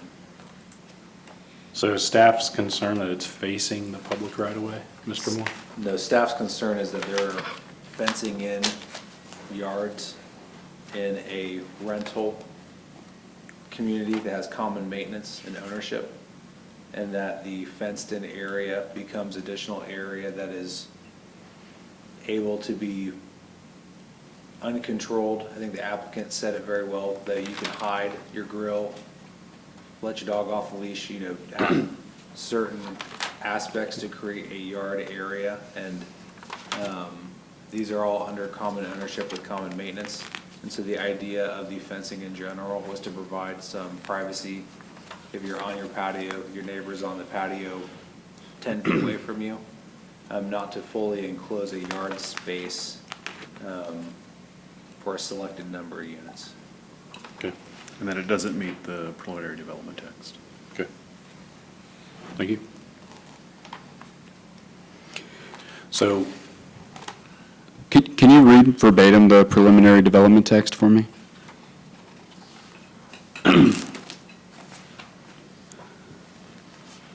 So really, our biggest thing was obviously there was separation between the units side by side, right? You've got that one, but it's the units across that go back to back, and so it's to add that additional privacy from those units. It's a new thing that we're bringing to this development that we haven't brought before. All the common area maintenance is all done by us. So back to one of the questions earlier as well, before I came up, was about the parking. 70 is actually the parking number. I think it was stated as 62, but it's 70. But we would enforce it ourselves. So we own, build, and then we maintenance our entire complex or community. So the fenced-in, like for the proposed fenced-in concept, is that cement or is it grass? No, it's actually a really high-level turf that's inside of that we then maintenance as well, and we go in and we clean and keep that up. Our maintenance crew will be in, I think it's every 3 months, is on a rotation for right now. Obviously, we're still working through that, but it's not necessarily to hide anything, it's simply to add additional privacy. And then the Edgewater units is what I was referencing, because that is the outdoor patio. So if somebody has a grill, if you're parking there or driving past, you may not want to necessarily see that. So that's adding some additional screening, just like the other back units, since that isn't in the back, it's in the front. So that's to add that privacy. So these enclosed areas will have a gate that allows your maintenance to come into? Correct. To answer the applicant's question, it's unclear in their submittal what the original development text says, because they have not clearly identified all deviations from the preliminary text and how it's been modified. There's one item staff had asked the applicant to do, was to very clearly show what was inserted into the text. But just looking at page 7 on the development text, number 9, for the buffering, landscaping, open space, and screening commitments, their text in this submittal says individual patios shall be separated by a vinyl fence with a maximum of 6 feet in height. Staff, just based off of memory, because this is not super clear, believes that's where it stopped in the preliminary. And then this submittal has added, some buildings will have patios enclosed by vinyl fencing with a gate added for exterior access. Patios to be enclosed with fencing are shown on the following site plans. No patios enclosed with fencing will be highly visible from public roads outside of sub-area B. So, if we don't want to get hung up on this now, is there an opportunity for, if we put this condition, if the applicant's okay with this, if we put the condition in here as staff recommends, is there an opportunity after our approval, before it goes to city council for adoption, for them to have a discussion on this particular topic, since we're unclear of what the preliminary development text says and the interpretation of by this commission? Yeah, I think we're pretty certain it was just that first sentence. We just I don't have the original development text in front of me currently. Okay. But And then we did review it. In my recollection, that's exactly what it says, is those shall be separated. Okay. And a good depiction of that is on one of the units. It's in your packet here. It's just before the number 5, a few pages, but it's building 14. If you want to pass that down, you can see what that fencing looks like on a rendering of the building, both on the corners of the building and then across the rear. So is there a landscape from the units that we're trying to add some additional privacy? Are there proposed landscape, bushes and those sorts of things that would give it some sort of natural barrier over time?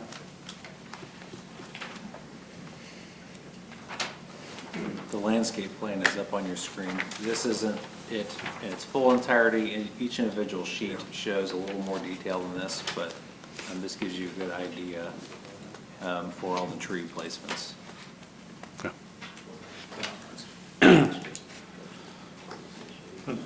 Honestly, I would rather it be wood separation and wood. I mean, you go look at Greensview, that looks pretty good by having their little wood fenced in areas, but just my 2 cents. So the applicant's okay with 6 of these recommendations from staff. The one that needs some further discussion, I think, is the vinyl fencing and, conferring with the approved preliminary development text. So this application, I believe you guys would like a vote this evening, correct? Correct. And I think we're willing to punt on that condition on number 3 to be discussed further with city council or at another planning and zoning meeting. Yeah, and Mr. Moore, Mr. Hare, I'm not sure what our flexibility is there, but that's just an option that comes to mind. Yeah, so any recommendation you guys make to city council will come in the form of a recommendation. They have the ability to completely change all 7 of these, add 7 more. They can do with it what they want. This is just the path that Planning and Zoning Commission is recommending to city council. Okay, understood. And so would the applicant be okay with these 7 conditions and have a further discussion with city council before they ultimately approve and adopt? That'd be fine. Any comments from the commission on that? Okay. Is there anything else from the applicant or staff or this commission? The garage doors have glass in them? They do. They look like it, I just wanted to, Yeah. thank you. And I'd say this project's been a long time in the works between, city council and planning and zoning, and I do appreciate the efforts of you all and city staff and council on getting us to where we are this evening. So with that, I will take a motion to approve, and again, this would be adoption and approval to city council. Mr. Chairman, I make a motion that we recommend city council approving FD 25-009 with the 7 adjustments per administration, with on number 1, adding something in with minor adjustments as required per engineering as we move. Okay. Second. All right, so motion made by Mr. Ritchie, second by Mr. Deeds. The motion on the floor is to approve FDP 25-009 with the 7 staff recommendations that are noted in the staff report. Is there any further discussion? Just for my clarity, Mr. Ritchie, Yep. number 1 would be the public water main be extended to the south side of Lyle Ditch to where public and private split can take place within sub-area B, comma, with any minor adjustments based off of an final engineering review. Final engineering review. Thank you. Just don't want to have to talk about it again later. Okay. Any further discussion? Does this go to city council?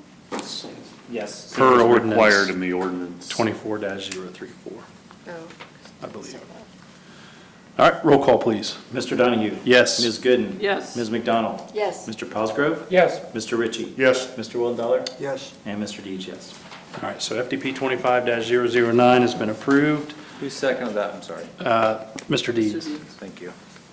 And will be recommended to city council for adoption and approval. Thank you. For old and new business this evening, the applicants for the Canal Winchester High School expansion project have prepared some draft items for Planning and Zoning Commission's review. Those draft items are based off of the feedback that was presented to them during the October Planning and Zoning Commission meeting. This is meant to be a working discussion between planning and zoning and the applicant.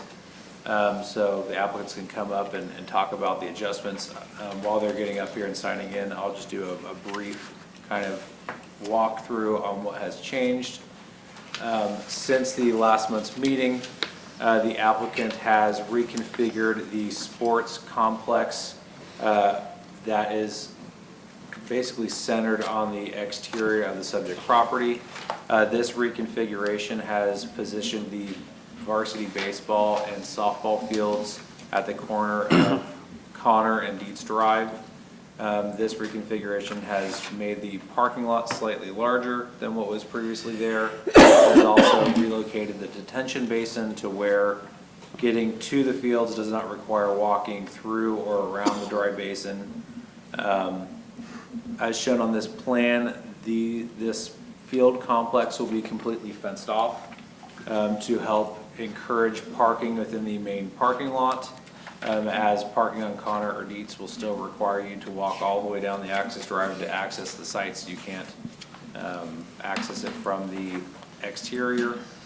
The plan has reconfigured some of the practice fields, but kept the band practice field and the infrastructure with that band practice field in place. Has increased the main parking lots by, I think, 90-some parking spaces behind the Performing Arts Center, as well as reconfigured the access drive to better align with some of the site components around the building. One of the items Planning and Zoning Commission asked the applicants for is more of a phasing plan to understand how all this work will take place. So they have that provided for your review.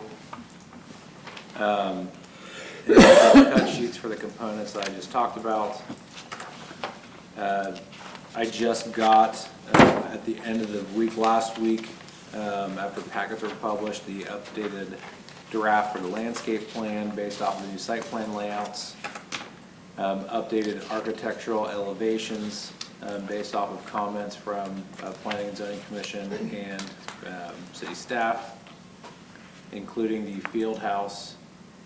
And then also taking a look at the renderings with the new baseball, softball complex and what that looks like in relation to the rest of the site. Applicants are here to discuss these changes with you. That way they can make any adjustments necessary for their December application. They are requesting for a full vote next month's meeting, so they want to be as well prepared as possible. You can see based off of their timeline slide, they want to get started early January with some earth moving and some of the utility work. So they're trying to make sure any comments you guys need for the next month's meeting are known now. That way they can be better prepared for next month. So any questions you guys have for the commission or vice versa, this is a working session, so feel free to kind of bounce it around. There's nothing formal. Thank you, Mr. Moore. So, Mr. Bridge, appreciate, as I've said before, some of the work that's gone in the last 30 days, and I've talked to city staff and talked to you as well. So for those fellow commissioners that were not here, one of the things that we were trying to, just think about in this project is, are we creating efficiencies within the campus from a programming perspective and from a responsible planning perspective? I think the softball field, baseball field complex, and I do believe we picked up a few additional parking spaces in that parking lot there. And then, one of the questions, and I'm not sure if we even know this yet, will all of these practice fields, because I know some of them are going to be used for overflow parking, will those be grass? Will any of them be turf? Grass, grass only. Okay. And then one of the things that we talked about briefly is, the city prohibits parking on one side of Dietz now for large sports events there, football games, for example. And I think with the configuration or the reconfiguration of the softball and baseball complex, that's going to encourage people to use on-site parking there, just from a distance, and then if the fencing goes in. And then the proposed 26-foot access drive that'll go all the way from Franklin Street to Dietz, essentially through campus. we thought, is that wide enough? Should it be wider? So you can park buses or other vehicles along some of those practice fields and those sorts of things. Personally, I think, this rendition of the draft here seems to make more sense from a programming perspective and from a, keeping traffic and excess parking from public right-of-ways and those sorts of things, especially when you look at the part of, I think 1, 2, 3, we're thinking about 5 residential homes versus, kind of where we are today, where the current varsity and JV baseball field currently sit. And I know, Mr. Deeds, you had a comment about the student activity center colors and those sorts of things, and I think they've addressed that as well. So those were my comments. Again, I appreciate the work that's gone into this, and Mr. Ramsey, I think for you, one of the things I asked last meeting was, would the construction timeline impact spring sports for our softball and baseball friends this year? And the answer was no at that time, and I'm not sure if that has changed with some of these recommendations on when they want to break ground and those sorts of things. But I know that's important to the community and to the school, and so we're trying to take all those things into account as we move this forward.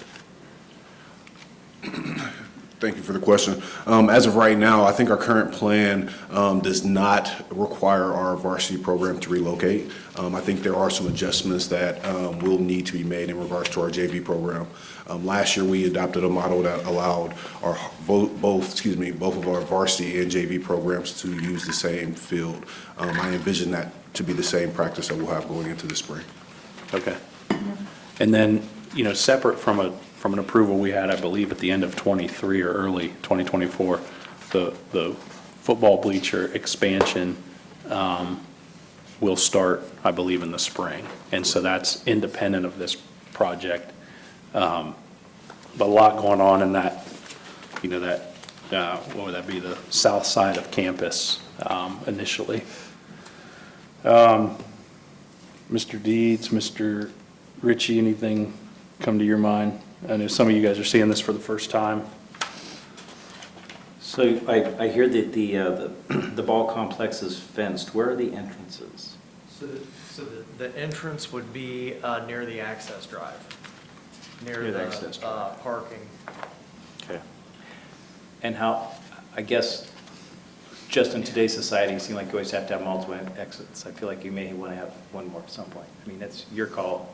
So our thought was that there would be gates between the fields, like an exit where that could be opened up if needed to be, but then also it would not allow, you could lock it so people wouldn't be able to come in to shortcut and walk over to the other side. The fences also allow us to charge admission, whereas we couldn't do that before. Absolutely fair. So it gives us a little bit of income there. I think reconfiguring the parking area is probably going to be advantageous to be used a lot more. And this might be a question for staff, but at this time, there's no proposed utilities running to that complex for baseball or softball. So at this time, we don't have any updated utility plans for this site reconfiguration. The previous plans you guys looked at did not have any utilities running to this area. If you look at the plan I have up on the screen, it's really hard to read, I apologize, but just south of this press box, there is a box that says potential future restroom building. So they left an area kind of in that patio space empty. But to my knowledge, they're not proposing at this time extending any toiletries to this area. Okay. And the proposed practice field overflow parking for events, which is the furthest, I guess, south, close to the outfield of the varsity baseball field, that would be used for large sports events, such as if there were multiple games going on at that complex, or overflow parking for football and those sorts of things. Is that the intent? Yes, but we're hoping that we don't have to use that with the other parking. So with the access road being open, then we would have parking in the front of the building, we would have access to, and then up towards the education center and the auxiliary gym. That parking would be available also. And would we prohibit parking on the access drive? During events and those sorts of things? Have we thought about that? I think we would have to because it's going to be a road, open, so we wouldn't be able to have people park there where it would block it. It's almost like, there's almost an opportunity to have head to toe, parking along there. Well, that's originally, the comment was made that, it was that proposed access drive wide enough? And I think, with picking up additional parking in the reconfiguration, I don't know, but those are some of the things that I think we had concerns around last month was, to maximize the on-campus parking and discourage parking along Dietz and Connor as necessary, and then obviously on that 24-foot or 26-foot access drive. But there is a lot of parking there that surrounds those 3 practice fields. And, the parking is not too far from where the current tennis complex is. Now, is the proposal still to add 2 additional tennis? No. Okay, We're going to take that off. okay. So that will stay the way it is for now. Yeah, we're going to leave the spacing there for in the future if we need to do that. But we don't feel the need to add those right now. So do you feel Dietz will be used for, like bus parking for football games in the future, or has there been provisions elsewhere? I think that we could use parking at the auxiliary gym for that. So on site. Yes. I think that'd be, we get by with it today, it's not terrible, but I think that would just make life easier for folks. And I so think then, this really opens up a lot of opportunities for different things with parking and traffic flow. And also, one thing we've struggled with for years is getting people off Washington Street in the morning during parent drop-off.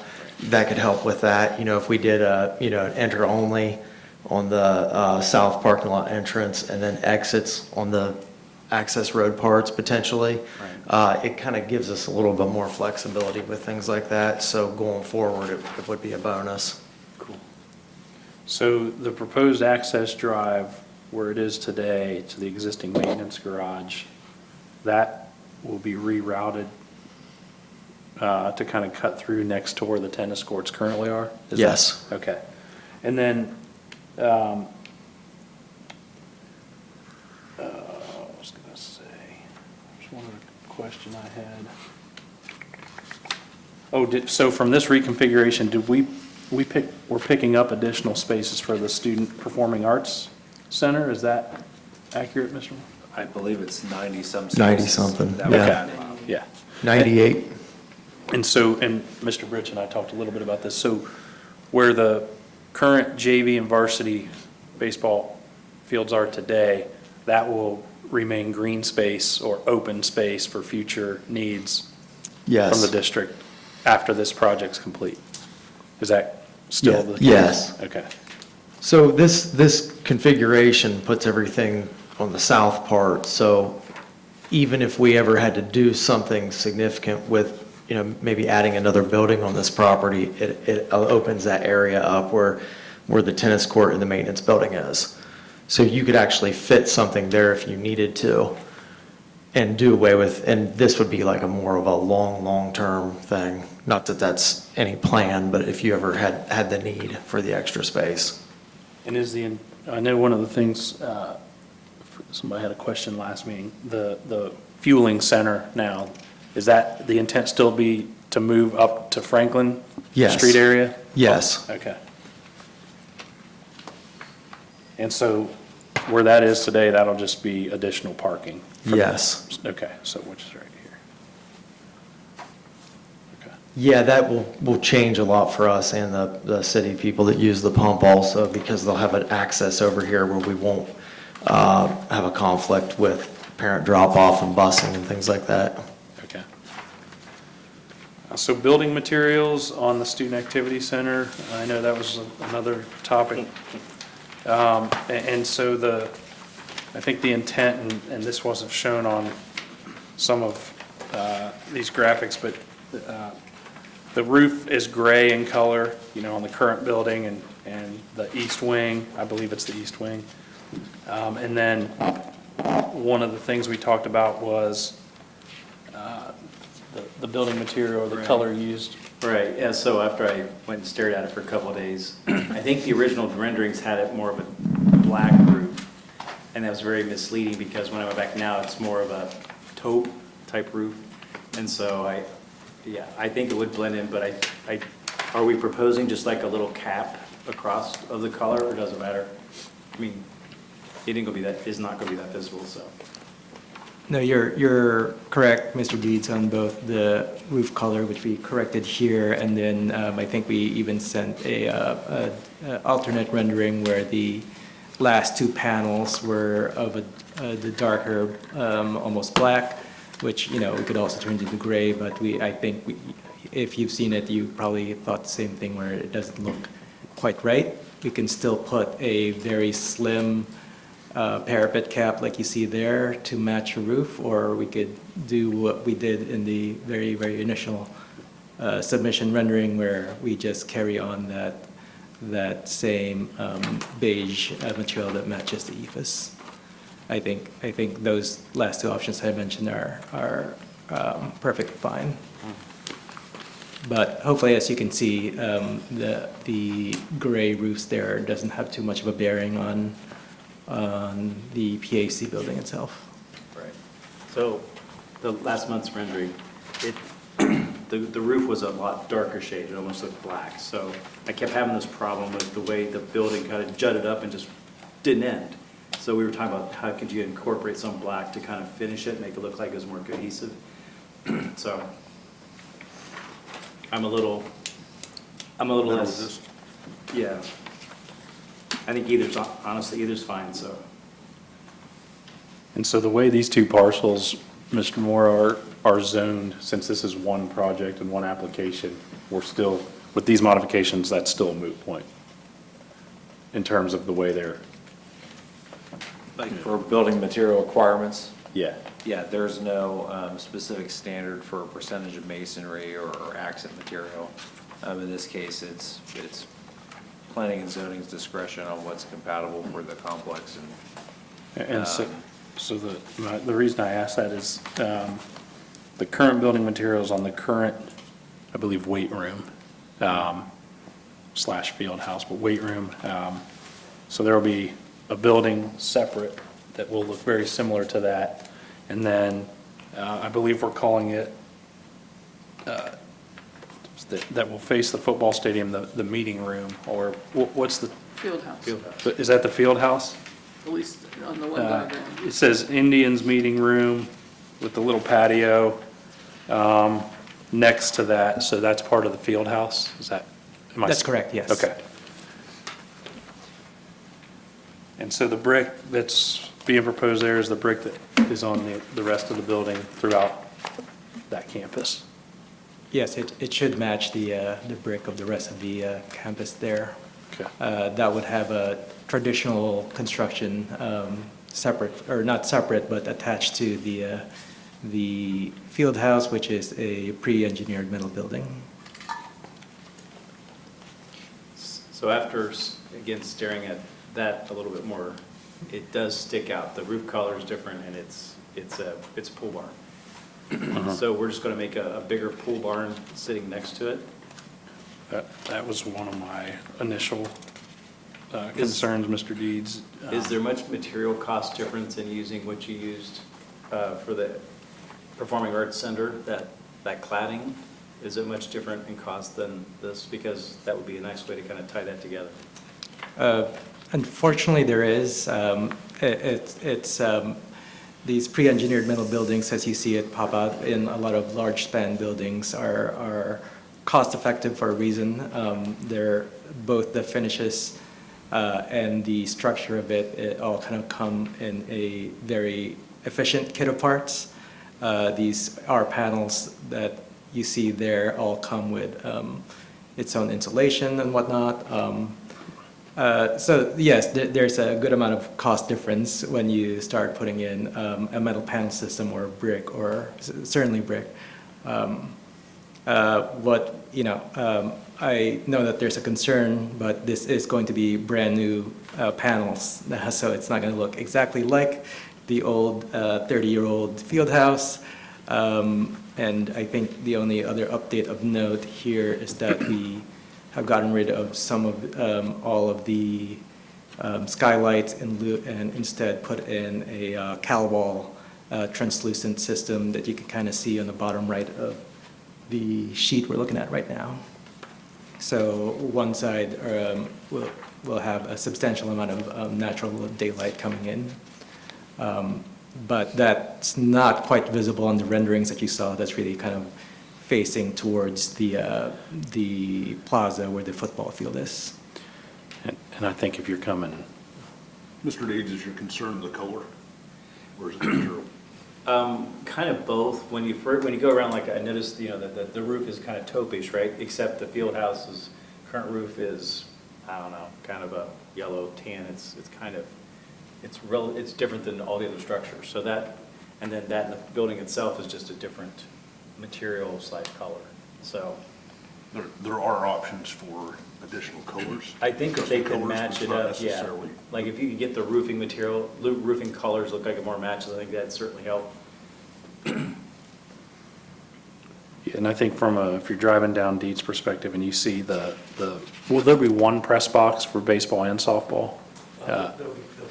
So, okay, so two, and those will be, similar brick to the field house here that's being proposed, and and then, if you're coming the other way and you're looking into the stadium, there will be an expansion of the bleachers on the home side on both sides, so it'll kind of essentially block this in a way with the field house. So I think from the west elevation, you've got green space there with the baseball, softball complex, you've got that additional parking. But I agree, if we can maybe match up some of those colors to kind of match what the rest of the campus has. But I do understand that building's a little bit different, unique, and probably a whole lot's not going to change with it.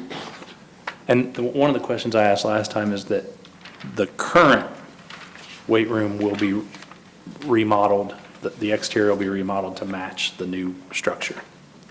I think there's some, depends on what you think of remodeling. I think there's going to be some new tuck and pointing to the masonry base,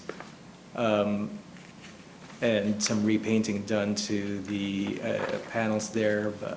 But yes, that's part of the scope. Okay. I think it's great progress. I have no additional comments or questions. Could maybe just load this corner up with some trees, help shade it, or help kind of block a little bit. So I have a question. Yeah, please. Going back to the Performing Arts Center, I'm really excited about that coming to the community. That's going to be so awesome. And so I was visualizing where this is going to be as I was driving by. And if it's going to be so much higher, do you have a plan already for how you're going to sign that so that when you're on Washington, you can actually see, oh, there's the Performing Arts Center, and that you have to get around? And I mean, I don't know if you've thought about your signage yet, but then again, I was thinking about how's that going to look? And Such as a monument sign on the street itself? no, I was wondering Or a if you were sign going to put on it the on the building building. itself? Like Ohio Health, put it in Ohio Health, It's like, yeah, but I was thinking about up here. Mm-hmm. Not Where quite on the actual Performing building. Arts Center Our is gonna signage be. is more of pedestrian level on that corner of the building itself. You can kind of see in the top left corner. Facing the parking lot. Yes. I think Okay. I think these two renders on the right side of the sheet that you're looking at might be, we didn't have any trees on there. As you know, there is trees all over Washington Street. Right. And if you look through that Google Street View, Okay. or as you're driving through the car, a good amount of the existing school is going to be covered up by a good amount of foliage. We just didn't add it in there for clarity on the overall elevation. Right. So my personal opinion is that you won't necessarily get a ton of mileage off of signage on that small portion of the Performing Arts Center. it's not quite as visible as you would see the actual canal signage on the, what is it, the Deeds. competition gym? Yeah. And Mr. Bridge, I don't know if you can answer this question, but it looks like we picked up about 300 and call it 40 new parking spaces with this draft. Is the future intent to still have student parking where it is today, or will the district look at, moving maybe students over here and all buses back here to use that access drive? At this time, the students will still use the south parking lot. Okay. And will the buses still utilize the loop in front, or is that to be determined? To be determined. We actually have started discussions about that already because we have to move some of the buses that go around the back around to the front. So it might start to change things. Okay. Just curious. How many seats are in the Performing Arts Center? 705, I think so. Thanks. I wasn't going to count all the little pictures, but I was. Anything else from any of you guys? That would be Also, good? our thought on the signage for the Performing Arts Center, with the road being open in the back, that road kind of gives us access to everything on the site that's not education related. So if somebody comes to the site and they go to, baseball, softball, football, band, for the PAC, whatever they're there for, everything's going to be accessible from that back road. Oh, I So- understand that. I'm just thinking about visibility and the initial impression that, oh, we have a performing arts center. Okay. As you're driving down the main road, not Dietz or in the back. Okay. Because I think that's something to celebrate. It is, absolutely. That we have that, and just have, even if, I don't know, just a little. It will be very nice. We're all really excited about it. So Yeah. we've It's only needed going it to for a take long one time. production before everybody knows where it is. Yeah. Yeah. Well, we want to bring everybody that hasn't been here before. Yeah. Well, anybody that's been to the old one will be very happy to go to the Yeah, new one. yeah. Yeah, it's. The seats will be a lot better, I'm sure. Yeah. One last comment, or question as well. So the proposed access drive to go up next to the existing tennis complex. So I'm trying to visualize that now, and I think there's bleachers there on that or on that west side. Do we have concerns when we have tennis matches for parking with what's this proposed here? It's not a terrible distance. It's similar to probably what you'd look at baseball and softball. I would just encourage you to think about if we do stick with the 26-foot access drive, that we have proper signage there and enforcement for, if people are parking on both sides, from an emergency and a right-of-way standpoint, so we can move people through there. But I think, Wouldn't they just park on the grass? well, and I think that's what we're trying to Pull in on the prohibit. grass, that's what it- Yeah. Like at the middle school and those I hope sorts of people things. don't have to park on the grass because it really does a lot of damage. So, but I know sometimes you can't Well, avoid you it. can get that plastic stuff that you put underneath in the dirt, and it supports the vehicle and doesn't ruin the grass. I was thinking more about putting spikes so when they go off onto the grass, it pops their tires, but Don't people put don't that in like the that record. idea. Isn't there still a very small lot at the tennis courts? Yeah, there is. Yeah. Yes. 8, 10 spaces, something like that? Yeah. Yeah. Okay. Any And other really, questions? there'll be the parking from the main lot, but then also parking over where the auxiliary gym is, which is off that walk path that's there currently. Yeah, that's right. So one last question. So you have a very small throwers group? So both of my kids were throwers, and I'm like, well, that's pretty little. So keep in mind that those are, like that field, the practice field could be in the same area as that. They won't really be separate because the practice field would be Okay. used during football, which is a different time. Right. So I think they just kind of put them in there to show that that's approximately where they It would could be. Yeah. We'd actually like to see if we could get Pretty them. big tournaments for throwers. We would actually like to see if we could get them inside of the stadium, whether it be on the southeast corner up like a plateau or over near field house area. I think they were gonna take a look at that and see if that was possible. Yeah. Because that would be ideal if we could do it that way. My son-in-law's a thrower's coach, if you need one. Oh, I say. All right. This looks So- awesome. So then back to the new field house and then whatever the building that was next to it, is there anything's gonna be done to that, any renovations or? Absolutely. It's gonna have, what is it, golf trainers inside. Sorry, Mr. Dees, did you mean the existing weight room Yes. building or the? Yes, not the locker room. Student activities, okay, gotcha. Yes, like Mike said, the weight room's kind of getting a small expansion. There's gonna be a new golf sim room as well. Will any of the exterior pieces of it change? The color or the? No, just a general, repainting and. Repainting. Correction of the, some of the masonry that's kind of getting a little old and, yeah, natural wear and tear over the course of 30 years, yeah.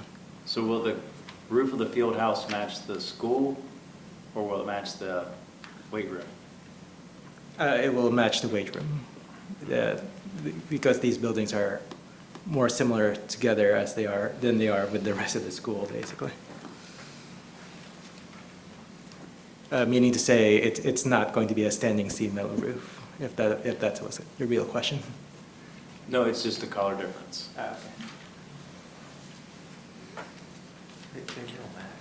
Yes. And so again, all the practice fields, the baseball, softball, all those intend to be natural grass material at this point. The only turf would be the current football field, is that? Softball, baseball. Will be turf? We're trying to figure out if we can Okay. afford it at this time, but that is our plan, is to do turf and fields. Okay, so no turf would be messed up so the overflow parking on those practice fields would be natural grass? Yes. Okay. All right, I don't have anything else. Anybody else? Exciting. And so they'll be on the December agenda for a full vote, so it'll be site development plan and final development plan that we had on the table this last month. Yep, that's the timeline I'm working with Mike and the applicants, is to make sure I get a full submittal put together for that meeting date. That way you guys have something to vote on. I got, like I said, landscape stuff late last week, some updated architectural stuff, both were in this presentation. I think I'm still waiting on a lighting plan to see if that has had any changes, and then also just any miscellaneous stuff. Like Mr. Birch noted this evening, some of the things on this drawing they're not gonna do, some additional things they're looking at, like any of those additional tweaks can go in your packet for December. And then, of course, any discussion you guys have had this evening for changes that they wanna make will be reflected in that. Okay. But yes, looking forward to it. Thank you. Appreciate all you guys. Also, I wanted to say the rejection last month actually worked out great for us, because we got to go back and reevaluate things that we were told originally from a different architect that we weren't able to do. Like, that was Mrs. Hunt's plan originally, was to put all the diamonds in one spot. We were told we couldn't. So now with a different architect and, having to pause and kind of start over, yeah, I think it's really going to be beneficial for the district. So I'm really excited about it, so. It does look pretty impressive. Apologies for making you wait till 9 o'clock tonight. No problem, no problem. Actually, it's a lot earlier than I thought we were We gonna learned a be. little bit, so we were good with it. So. All right, thank you. Appreciate Thank you, it. guys. Thank you for Appreciate your it. time, and thank you for challenging our presumptions here, and feedback was great. Thank you. Looking forward to next month. All right, any old or new business? Just the only thing I have for old new business is, Mr. McDonald and Mr. Deeds, your terms are up at the end of this year. So if you want to renew those, please get with me. If you don't want to renew those, please also get with me so I can find a warm body to fill your seat. That is all I have this evening. Right. What's the pay increase? Do we get a pay Renegotiate our increase? contract? Hopefully a Zero smaller plus zero. packet in the future. Stick of gum. 100 times 0? Move and close. Second? Motion made by Mr. Ritchie, second by Mr. Deeds. Roll call. Mr. Donahue? Yes. Ms. Gooden? Yes. Ms. McDonald? Yes. Mr. Paulsgrove? Yes. Mr. Ritchie? Yes. Mr. Wildfeller? Yes. And Mr. Deeds, yes? Timeout 9:19 PM. A lot better than